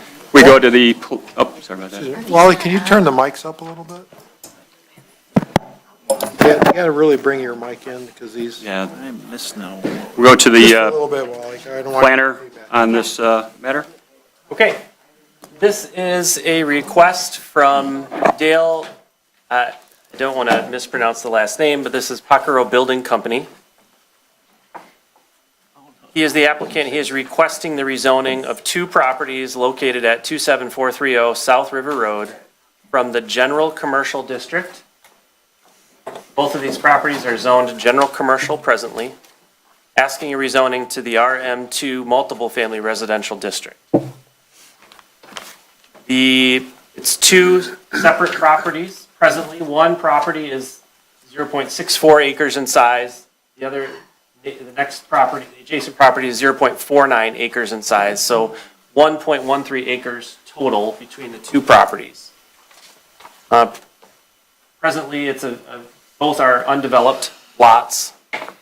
The applicant has indicated on the application that if rezoned, he has the intent to construct two triplex structures across the two properties.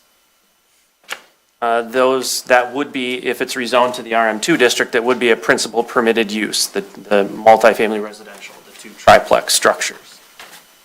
The applicant has provided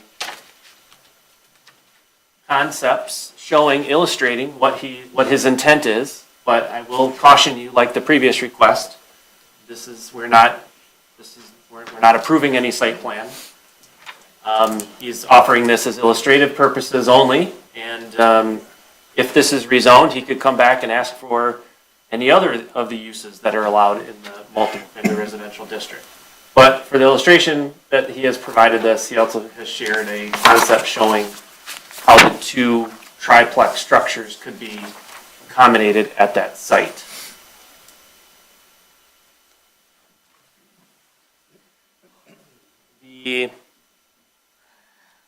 In our review, we took a look at the existing conditions, the existing proposed zoning, the master plan as well, and outline some findings for you. As far as the process, so the applicant is asking for this rezoning. We have the public hearing this evening to hear public comment. Again, the township board has final approval authority, and you would be making a recommendation to them, to the township board. Can I ask a question? So in this district, for a multifamily use, would there be a site plan required before a building permit could be issued? Yes. Yeah, any multiple family residential would require a site plan before the planning commission. Before the planning commission? Yeah, correct. So the planning commission would get a chance to weigh in on the site characteristics? That's correct. Landscape plan, and whether or not it's all conforming with what the requirements that are laid out in the site plan section? That's correct. Let me just, I believe it is just single family that is exempt from, a two-family structure is also exempt from having to come before the planning commission for a site plan review. But in this case, if they did move forward with a triplex or any more than 3 units attached, or more than 3 units on this property, it would come before you for site plan review and approval. The only way that they would avoid site plan review and approval in front of the planning commission, because they can, if they got it rezoned, they could in theory put single-family detached homes on the property. Possibly they could put duplexes on the property. But they would also have to split off each as their own individual unit, which, given the small size of this, would be unlikely. So the max that they could do would likely Would be be a 2 duplex or maybe 2 duplexes to avoid having to come before the planning commission, but they'd still, of course, require building permits and all of that, and adherence to the required setbacks for that district. for that district.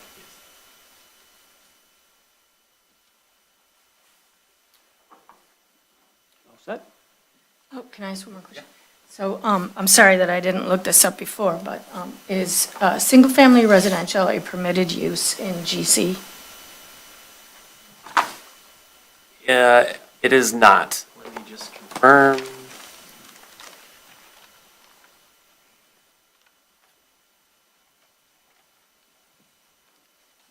No, single-family residential is not allowed in the general commercial So the uses that are allowed on the site right now would be like retail uses and, Yes, the general commercial district are of the two commercial districts, the most intensive commercial district. Retail, auto sales, restaurants, general retail sales, churches, clubs, trade schools, service and repair facilities are all principal uses. Special land uses in the general commercial, automobile sales, automobile repair, bowling alleys, childcare, greenhouses, nurseries, drive-through facilities, car washes, gas stations, hotels. okay, so high-intensity uses are currently permitted by matter of right with the current zoning on this property. By matter of right, and then additional as potentially special land use. Okay, thank you. Okay, we have the petitioner available.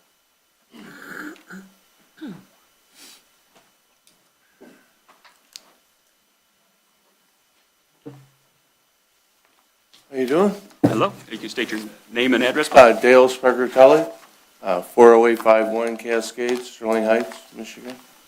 I also, that's my office address. I also own a home on North River Road, 31761 North River Road.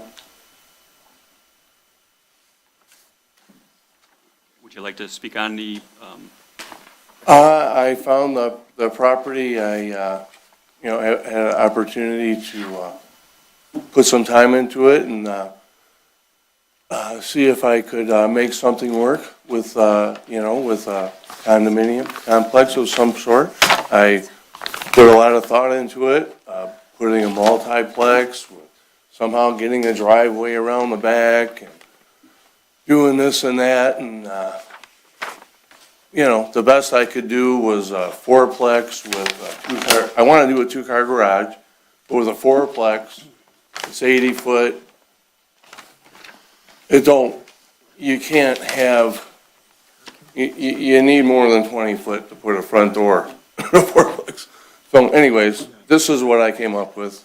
This is my concept of the property. I think it's the best I could do with it. And I think it'll be a beautiful development. I think it could be like the beginning of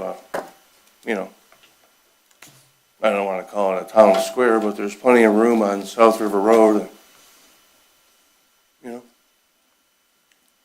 I think it'll be a welcome development. I think it'll fit because of the North Point Boulevard traffic right next to it, the value of all those homes, and the rental property in there.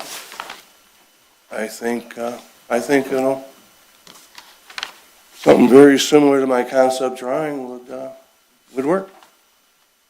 Anybody got any questions? okay, we're going to open it to the public hearing at this point. So, once again, This one.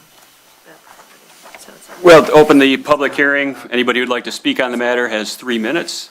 We'll be taking notes, if the petitioner could take notes to address any of the concerns that the residents would have. Terry Pardon. I live, the house right next. I'm the only adjacent residential to this property. Could you state your address? 39480 Hazel. Thank you. The black line on that, if you look, is that his property line? Supposedly? To the south, that one right there. It's going right through my garage. The discrepancy on this property from the last 35 years since Marathon had it, if you take the survey from South River Road and go down Hazel towards 16, puts that property line 3 feet into my property. If you come from 16 Mile Road and go the other way, it puts it 5 foot on the other side of the telephone poles. I literally watched Marathon stake that, pull the stakes out of the ground, move them over, and drive steel stakes in my driveway and said, this is now our property. They went 6 foot back into the wetlands and did the same thing. The footprint of these two buildings is 5,000 square feet. These buildings, according to what I just seen there with 2 stories on top of a garage, is gonna be 3 stories tall. They are gonna make domination over anything around that area right there. I don't see, and with this being tri-level or triple family, with this, homing here, it's the major, what do they call it, the berm, the separation from residential and the multifamily. It's calling for a concrete wall on the property line. Well, that's impossible because it's in my driveway and through my garage. The other one that they could do would be a 2-foot berm. They don't have it. They only got 25 feet from their building to the 5-foot right-of-way that's, when Marathon owned this property, they gave me a 5-foot right-of-way in writing submitted in Macomb County so I could get in and out of my driveway. He's only got 25 feet from that 5-foot right-of-way that was given to me as long as I own my home to the edge of his building. How's he gonna do a 24-foot berm there if he does the berm? So he ain't got the room for the berm anyhow. He's gonna be at least 3 feet above my property, which is where his elevation is right now. Where's his water shut off gonna go? On my yard? If he puts the berm in, where's all the wood chips and stuff gonna go when it rains? In my driveway. I'm gonna be constantly cleaning up after a berm if this goes through. I don't see how we can put a multifamily in there. It just, the size of the buildings just don't fit the area at all. Single-family home in there, I'm all for it, getting residential and single-family going in there. These 2 huge buildings, they're just, they dominate Ted's store. They're twice, if not 3 times the size of Ted's Sonen's Market there, of what he's proposing to put in there. Now, I don't have a say-so if he buys it and you guys rezone it. It's not my property. I just need in and out of my driveway. And I don't want to be cleaning up after an association stuff either. Thanks, sir. Any other public comment? Hello, my name is Matt Radke. I live at 39440 Hazel. I'm the house right next to Mr. Pardon. I had a fire in 2002, and I had to tear down my house and rebuild on the property. I purposely chose a house style that I thought would fit with the neighborhood. It was something that I was concerned about. I wanted to make sure that what I built was not going to be a monstrosity or something that was going to make the neighborhood look any different. So I purposely designed it in a bungalow style. I agree with Terry that what's being proposed to be built there is way too big for the neighborhood, for the area. I think it's going to stand out like a sore thumb. I just don't think it's appropriate size-wise for what is being proposed. And I know that, rezoning it to, residential or R1 would be, allow for single-family development. I would not be opposed to that, for single-family homes. But for having, 3-story tall buildings back-to-back on that smaller piece of property, my property alone is about a half acre. I know Mr. Pardon's property is about the same size. We're looking at putting houses 3 times the size of my house on a property similar in size. And that just seems very extreme to me. So that's all my comment. Thank you. Thank you.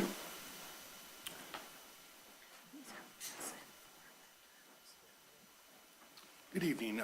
My name's Ken Baker. I'm the Air Installation Compatible Use Zone Program Manager for Selfridge, otherwise known as ACUS. The ACUS program was developed to assist local communities in compatible land use planning, and we do that through an Air Installation Compatible Use Zone report, which Selfridge has, which was published in 2009, which is a guidance document for local planning commissions concerning land use compatibility. The ACUS program is recommendations only. I just want to make sure that everyone's aware, Selfridge, we're only providing recommendations based upon land use compatibilities, and it's not, it's not a requirement, it's just recommendations based upon guidance. Selfridge did look at the plans that were provided to Selfridge to look at. And we really appreciate the community taking us into consideration to at least let us look at the plans that come in and provide comments regarding the recommendations in the AQ study. We did look at the plans and the proposed rezoning from commercial to multifamily residential is not recommended per the AQ's guidelines because in the guidance, it's not recommended. General commercial is conditionally compatible, and I understand you were talking about high-density uses. So when we said conditionally compatible in the letter, obviously, if you look at it, we'd have to look at a site plan, and if something came in, something could still be incompatible for general commercial, but multifamily residential is not compatible per the AQ's report. I don't know if there were any questions regarding the letter that was provided by the commander or not. If there are, I can answer those. Was there any, I do have a question. So so you're talking about for the AQs, the multifamily is not recommended? Multifamily is not recommended in. So my question is single family, is there any change when you go to single family? No, when you go to single family 2, it would not be recommended in APZ 1. It would be allowable in APZ 2 with two homes per acre. So, okay. And is the idea behind that you, the ACUS prefers to not have additional residential in the zone?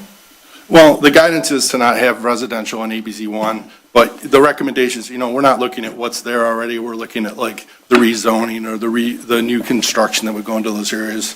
And we understand there's already incompatible development in certain areas. It's to limit the density or whatever, and that's what the guidance is. The commercial looks at what type of density that would be too. So certain commercial would be compatible and certain commercial wouldn't, so. And the zone has to do with like decibels or? Oh, no, it has to do with public health and safety. It has to do with because it's an APZ 1. It's a crash zone. It's a crash zone. Oh, okay. Right. Yeah, it's in a So crash. the more, the more density you have. So multifamily residential is not compatible in APZ 1 or APZ 2.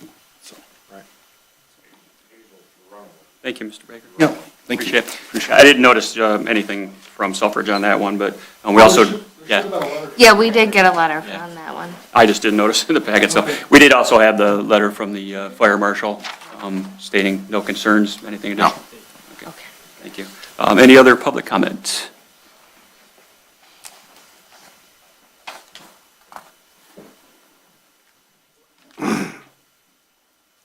C. William Bardell, 28-year resident, 37865 Point Rosa.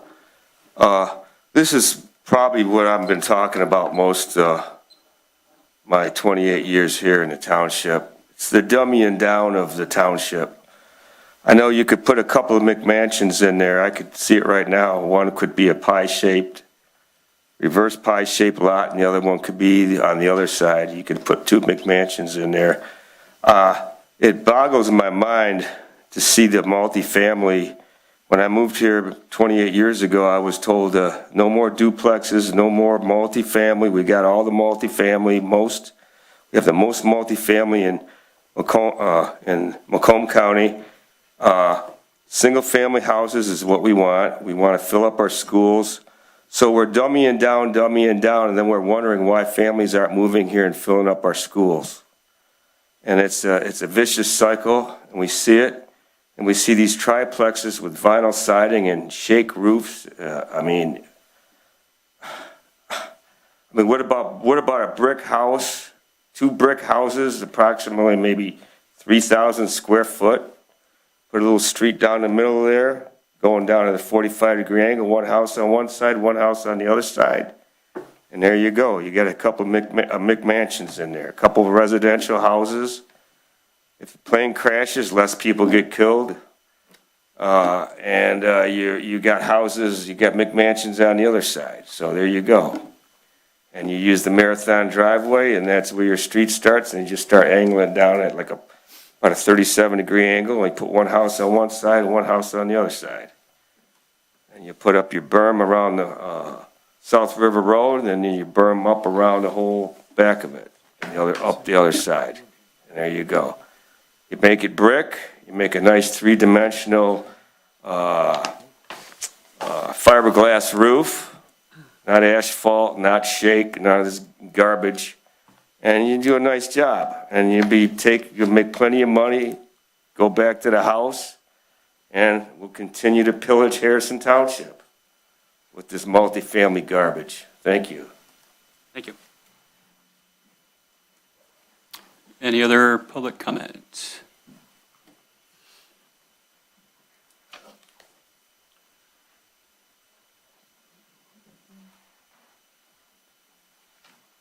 Jim Sunstock. I've sat on this planning commission in the past, actually. And I can remember this particular property being looked at for commercial stuff to be put on there. And in fact, I remember the gentleman with the garage problem from at that time. My big concern is there's some really nice houses going up along South River Road. I wouldn't call them mansions, but they're pretty darn close. And I don't see a triplex, especially since our planning commission has taken the stance in the past under the master plan that we were going to limit the number of multiple family type residences in this township because in fact, we are the highest percentage of all of the cities and townships in Macomb County. Why do we want to go against our master plan and do this? He can put a couple of really nice houses on there. There's some nice houses all in that general area. He could put them on there. He won't make as much money, but you know what? I don't care what he makes as far as money. I want to see a place in this township that is livable and that it meets what our master plan has been saying for years. And so I urge you guys not to move forward with this multiple family thing. Just do what's right for the residents in that area. A lot of people don't even know these things come up. They might see that little sign out there or whatever. But the fact of the matter is, after it's done, it's too late. And a lot of people just don't have the time. I'm retired, I could come out and harass you guys. So I would really urge that you not rezone this property. It still has the potential to do some commercial activities there. They were going to do I believe it was some kind of a sailboat repair thing and car wash and things like that. To put triplexes there, they're going to look like triplexes. It's going to look it's going to be just, well, anyhow, enough. I'm done before 3 minutes. Oh, you're good, thank you. Any further public comment? Any other further public comment? So now we get the petitioner back up to respond if you'd like to.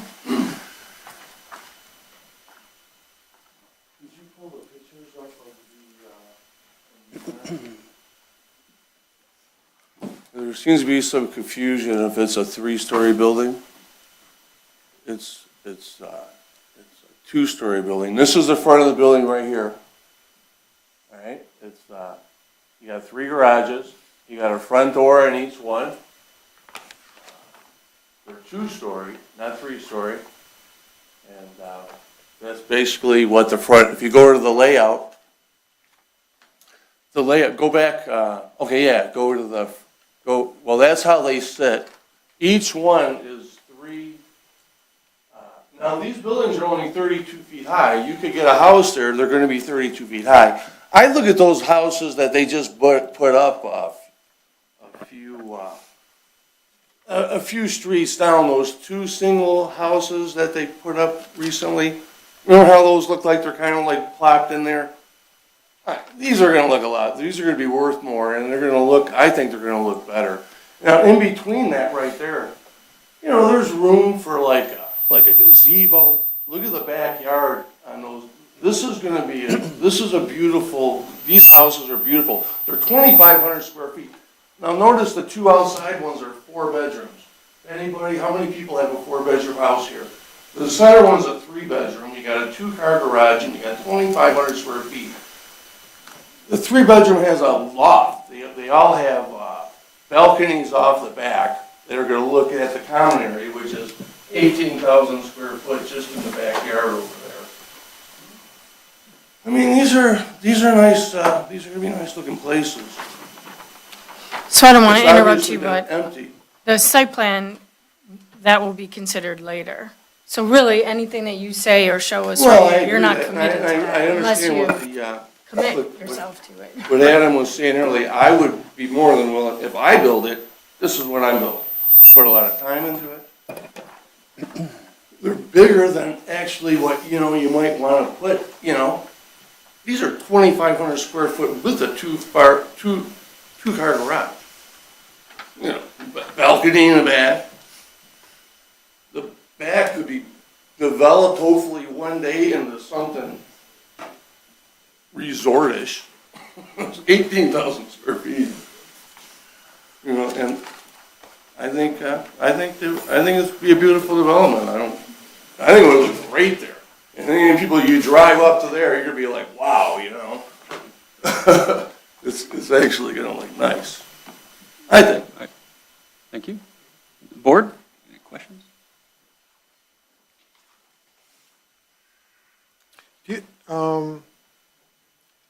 I do have a question. So are you the legal owner of the property? I have a contingency, Okay. 120-day contingency. Okay, that's, because on the application, it says you're a legal owner, and I checked today and I saw you were not. So I just want to point that out. It does clarify that somewhere. Okay, all right, thank you. With the documentation that goes with it. Yep. This is my realtor right here. Okay, so again, I'll just comment, and then I guess I'll go first, but, so, I've been planning a long time. Would you like me to go back up? No, I think I'm done, thank you. But I've been planning a long time. You know, and there's always a golden rule, if you want to go from commercial to residential, I mean, that's typically a no-brainer. Although I am struggling, because I'd be all in favor of moving a commercial zoning to a residential zoning as long as it was RM1. When I'm looking at multifamily, I'm very concerned. I think this is a big enough property. You know, you're looking at 30-foot setbacks because they're multifamily. You redo it, you may be able to get 4 single-family homes on there. I'd be willing to look at that as a conditional rezoning. You know, the other thing is, there's no street parking on either South River Road or Hazel. So, you know, the parking, although it would have to fall under our ordinance, I think it's going to fall short no matter which way you look at it. So that's just my thoughts on the rezoning, so I just wanted to put that out there. Thanks. Anything else from the board? I'll go next if that's okay. Huh? Oh, yeah, so would it be appropriate to close the public hearing at this point? Questions for the petitioner? Oh, well, we can always ask. Yeah. Yeah. Any other comments from the gallery for public comment before we close it out? Okay, thank you. If you have not spoken yet, somebody can speak. Yeah, but you allowed him the last time. You allowed him. No, not anybody who hasn't spoke. Yeah. Yeah. Once you've spoke your one time and then you're set. Yeah. Duly noted. Okay. Sir, would you like to speak? Yeah, so this If you go to the mic and give your name and address, please. Mark Reeling, 21379 Cass Avenue. This hearing's for the rezoning of the property, right? He would still have to come in and get a site plan approved with all the setbacks. Correct. Parking, all that other stuff. He's put a lot of research into that, and that's what his basic plan that he has right now looks like it would conform to the, Harrison Township's rules on that. So you could rezone this, he still has to come in and present a site plan. Correct. So I just want to be clear, when I spoke, is that I'd be in favor of a conditional rezoning to single family, but I would be opposed to triplexes. So that, maybe I wasn't clear, so just to let you know. And I understand that, once it's rezoned, he can do what he wants, but that will be my thoughts. Thank you. Any other public comment? Seeing none, motion in order Oh, to there's close. somebody coming. Okay, sorry.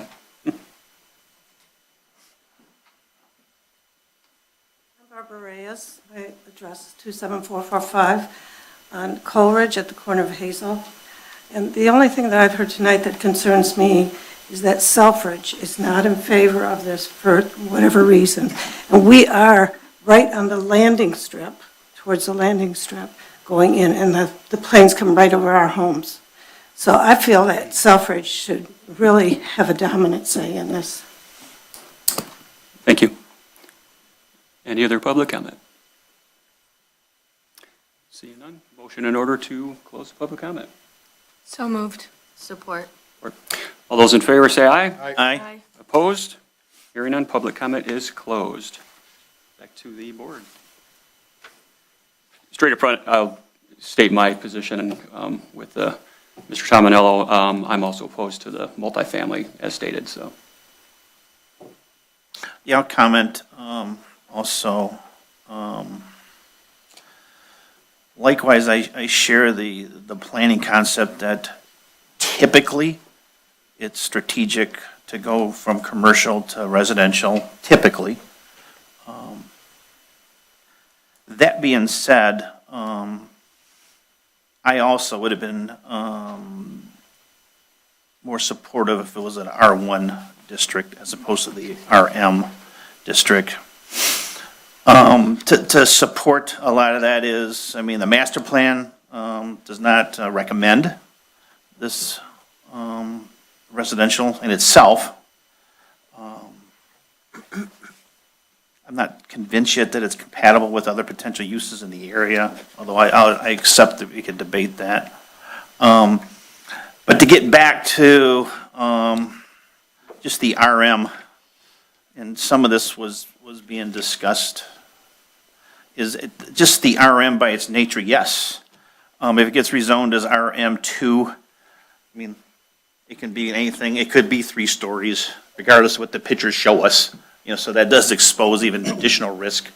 But gosh, I just look at that myself, and I believe it was stated in public comment, and I thought it was actually a valid statement just relative to the general character of what's being developed along South River Road, and I actually agree with that these 2 triplexes built on this property here would look nothing different than somebody got a piece of property and tried to force in as much you can, and it would look, in my opinion, like really out of place, just having 2 triplexes. So in my mind,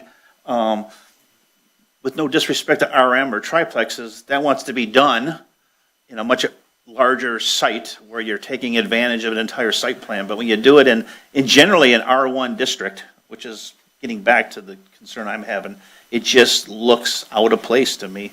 And when you think about what the master plan says and a lot of the other factors, I mean, that was done in that way because an RM district here is just out of place.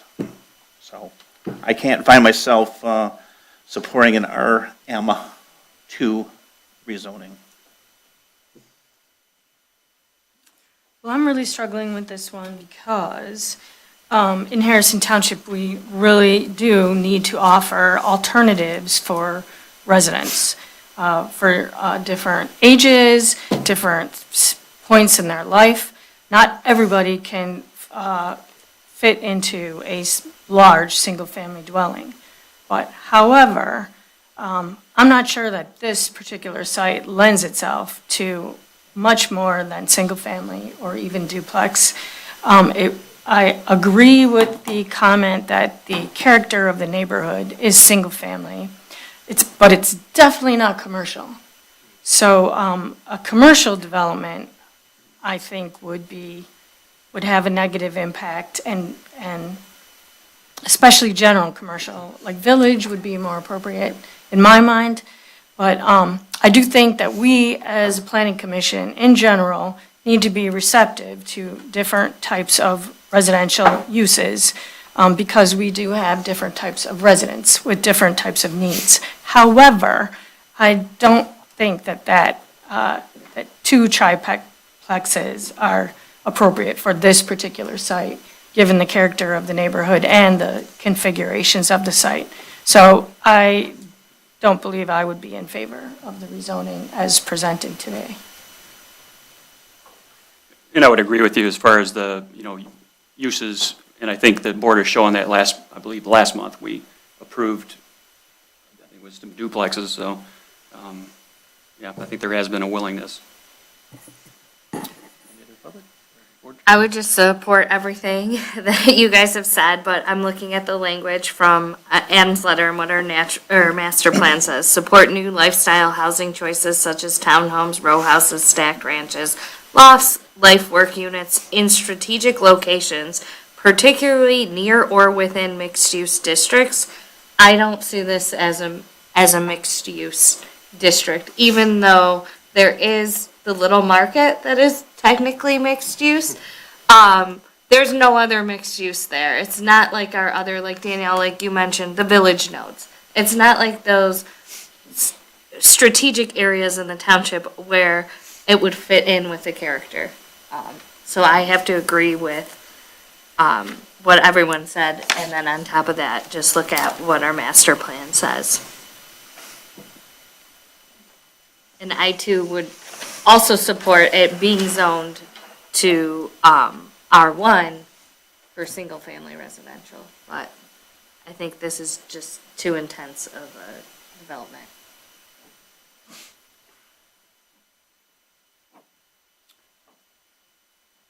Other board comments?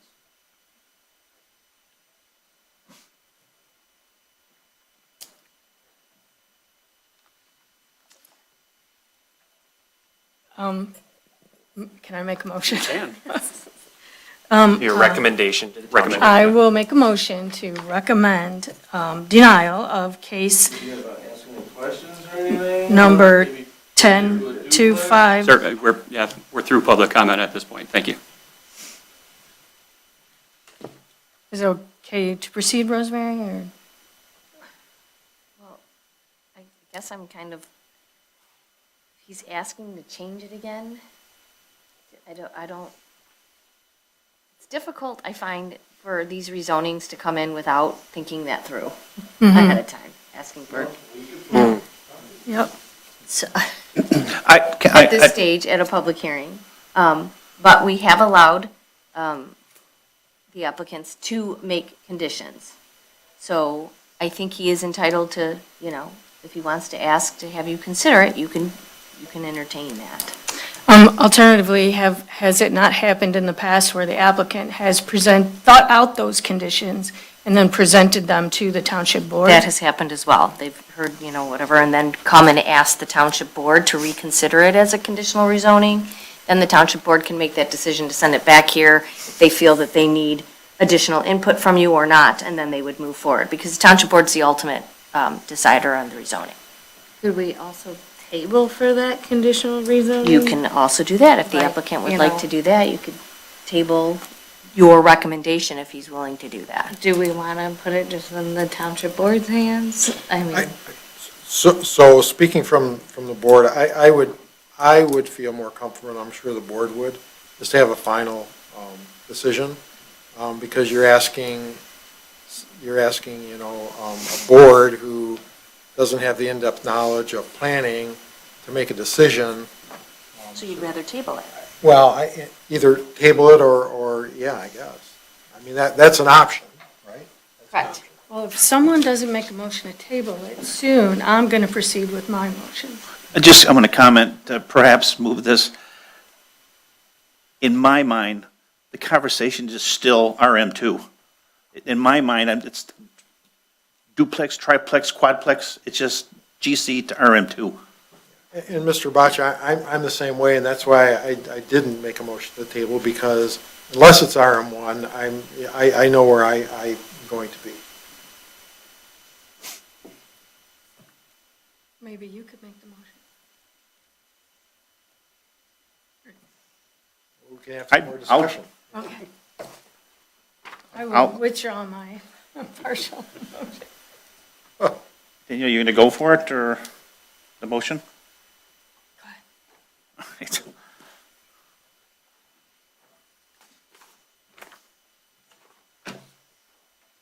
Okay, motion to recommend the denial of case number 10-25-RZ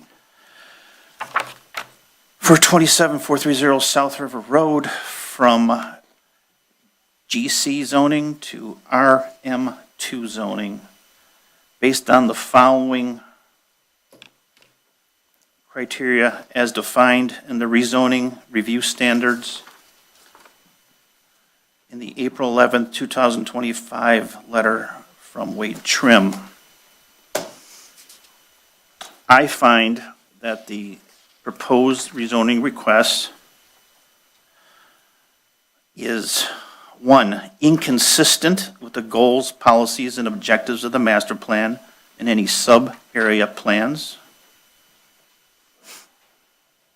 Two, I find that given the Selfridge recommendation not to zone it as RM2, that the site has no compatibility with the site's physical conditions and features.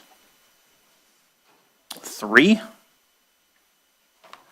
I find that the applicant did not provide evidence that they can receive a reasonable return on investment through developing the property with one or more of the uses permitted under the current zoning.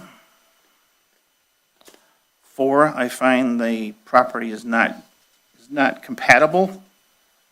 The rezoning is not compatible with all the potential uses allowed in the proposed zoning district with surrounding uses and zonings.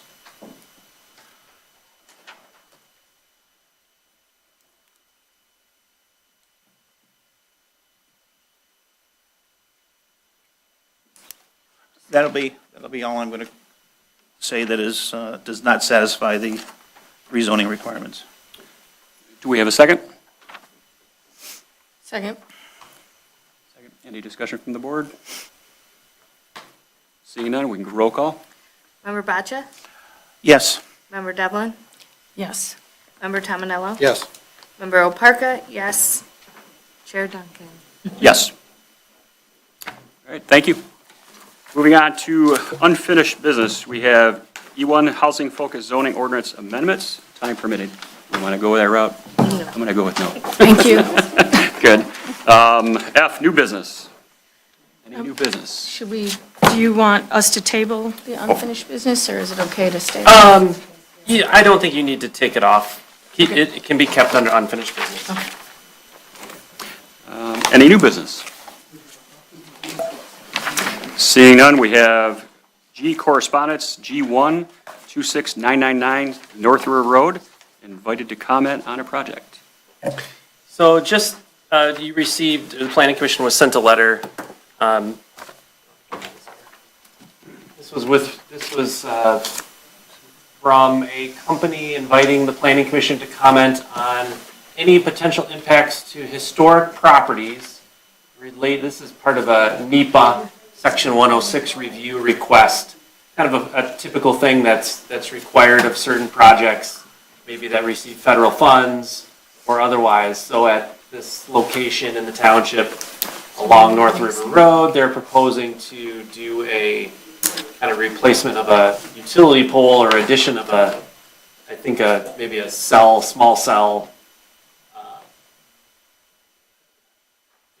Here's the existing street light within the road right-of-way. And they're looking to replace it with a new pole and add a small cell, kind of wireless facility. Again, the requirement, the reason it's being sent to us is for the purpose of if they want to collect any comments about historic properties or impacts to historic properties. If you wanted to make a comment, you could direct your staff to respond to this request. I don't see any impact to historic properties. It's also within the road right-of-way, which is technically outside of our jurisdiction anyway. That was a strange one. That was an odd one. I was like, what Is that a receive and file item or just a information I would item? say a receive and file. Unless we have any I opposition. make a motion to receive and file. To second on that? Support. All those in favor, aye? Aye. Aye. Opposed? Received and filed. H, comments from the planner. We did have a tech team meeting on the 9th of April. There were two cases. One was in the industrial district. For our recently amended ordinance, they looking to put a shipping container in the back portion of an industrial property behind their principal building that will meet setbacks and will be painted to match the industrial building. It otherwise complies with our recently amended ordinance. That was approved by the tech team, and then the second request was Jane's Bridgeview Bistro at 28409 South River Road. I'm forgetting what the previous, what was the? Botown Willie's. Botown Willie's, yeah. Jane's Bridgeview Bistro. Facade improvements and putting some chairs up in the front portion of their site there. And putting some bollards for protection of the outdoor seating areas, putting a screening fence around the mechanical equipment that faces Bridgeview Street, putting a new awning, and adding some evergreen shrubs along the eastern property line between her and the neighbor to the east. They don't have to pave that parking lot? There's nothing that she's doing to the use, expanding it or anything like that triggers the need to pave the parking lot. Yeah. That ultimately was approved, provided she come and secure the necessary permits. That's all I have for you. Okay, thank you. Comments from the floor?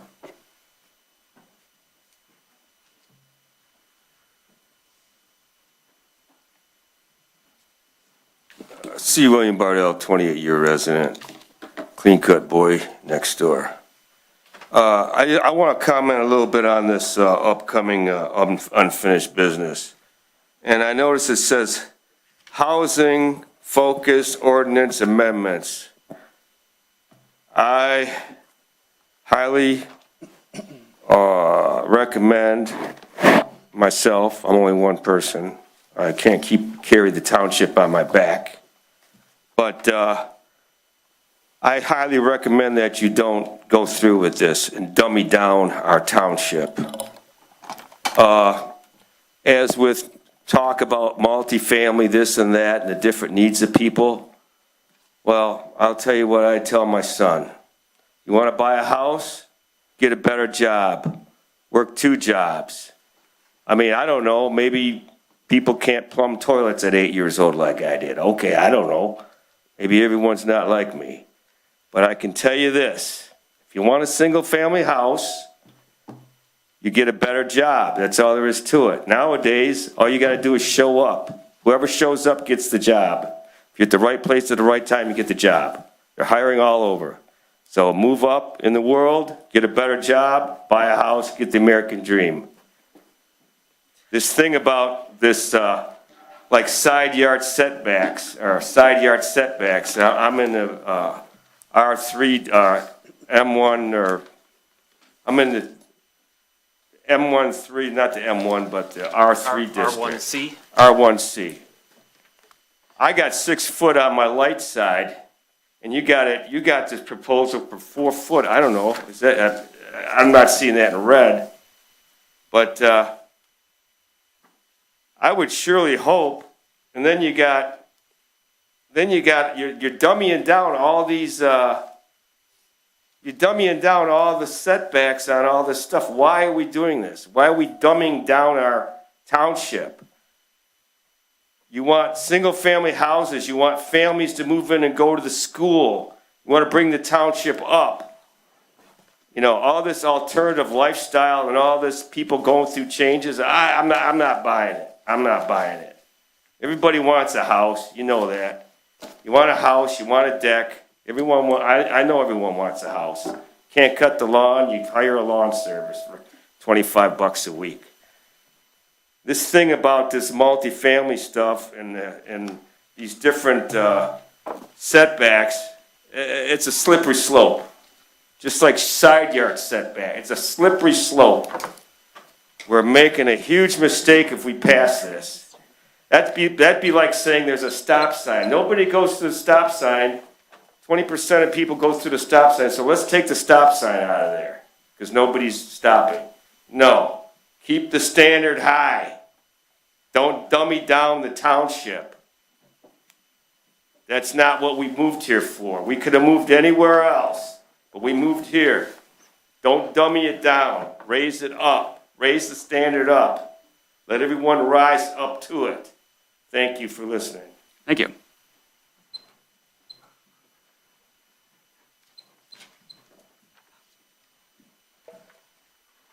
Jim Sensak again. This housing-focused zoning ordinance amendments, where could I get a copy of that from? From your office or from? Yeah, last meeting, planning commission packet. At the last month's meeting, there was information. that was included. I somewhat agree with Bill, let's not be cutting the side yards down and so on properties. There's no reason. That doesn't make it any cheaper to buy the house, and it does detract from existing homes. So I'll take a look at it. I'm sure I'll have plenty to say.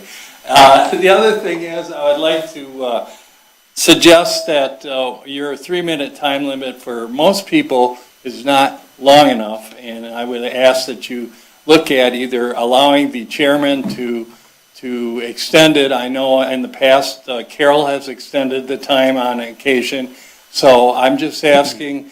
I had some additional things to say, but, that's what your rules are, that's what they are. So, thank you. Thank you.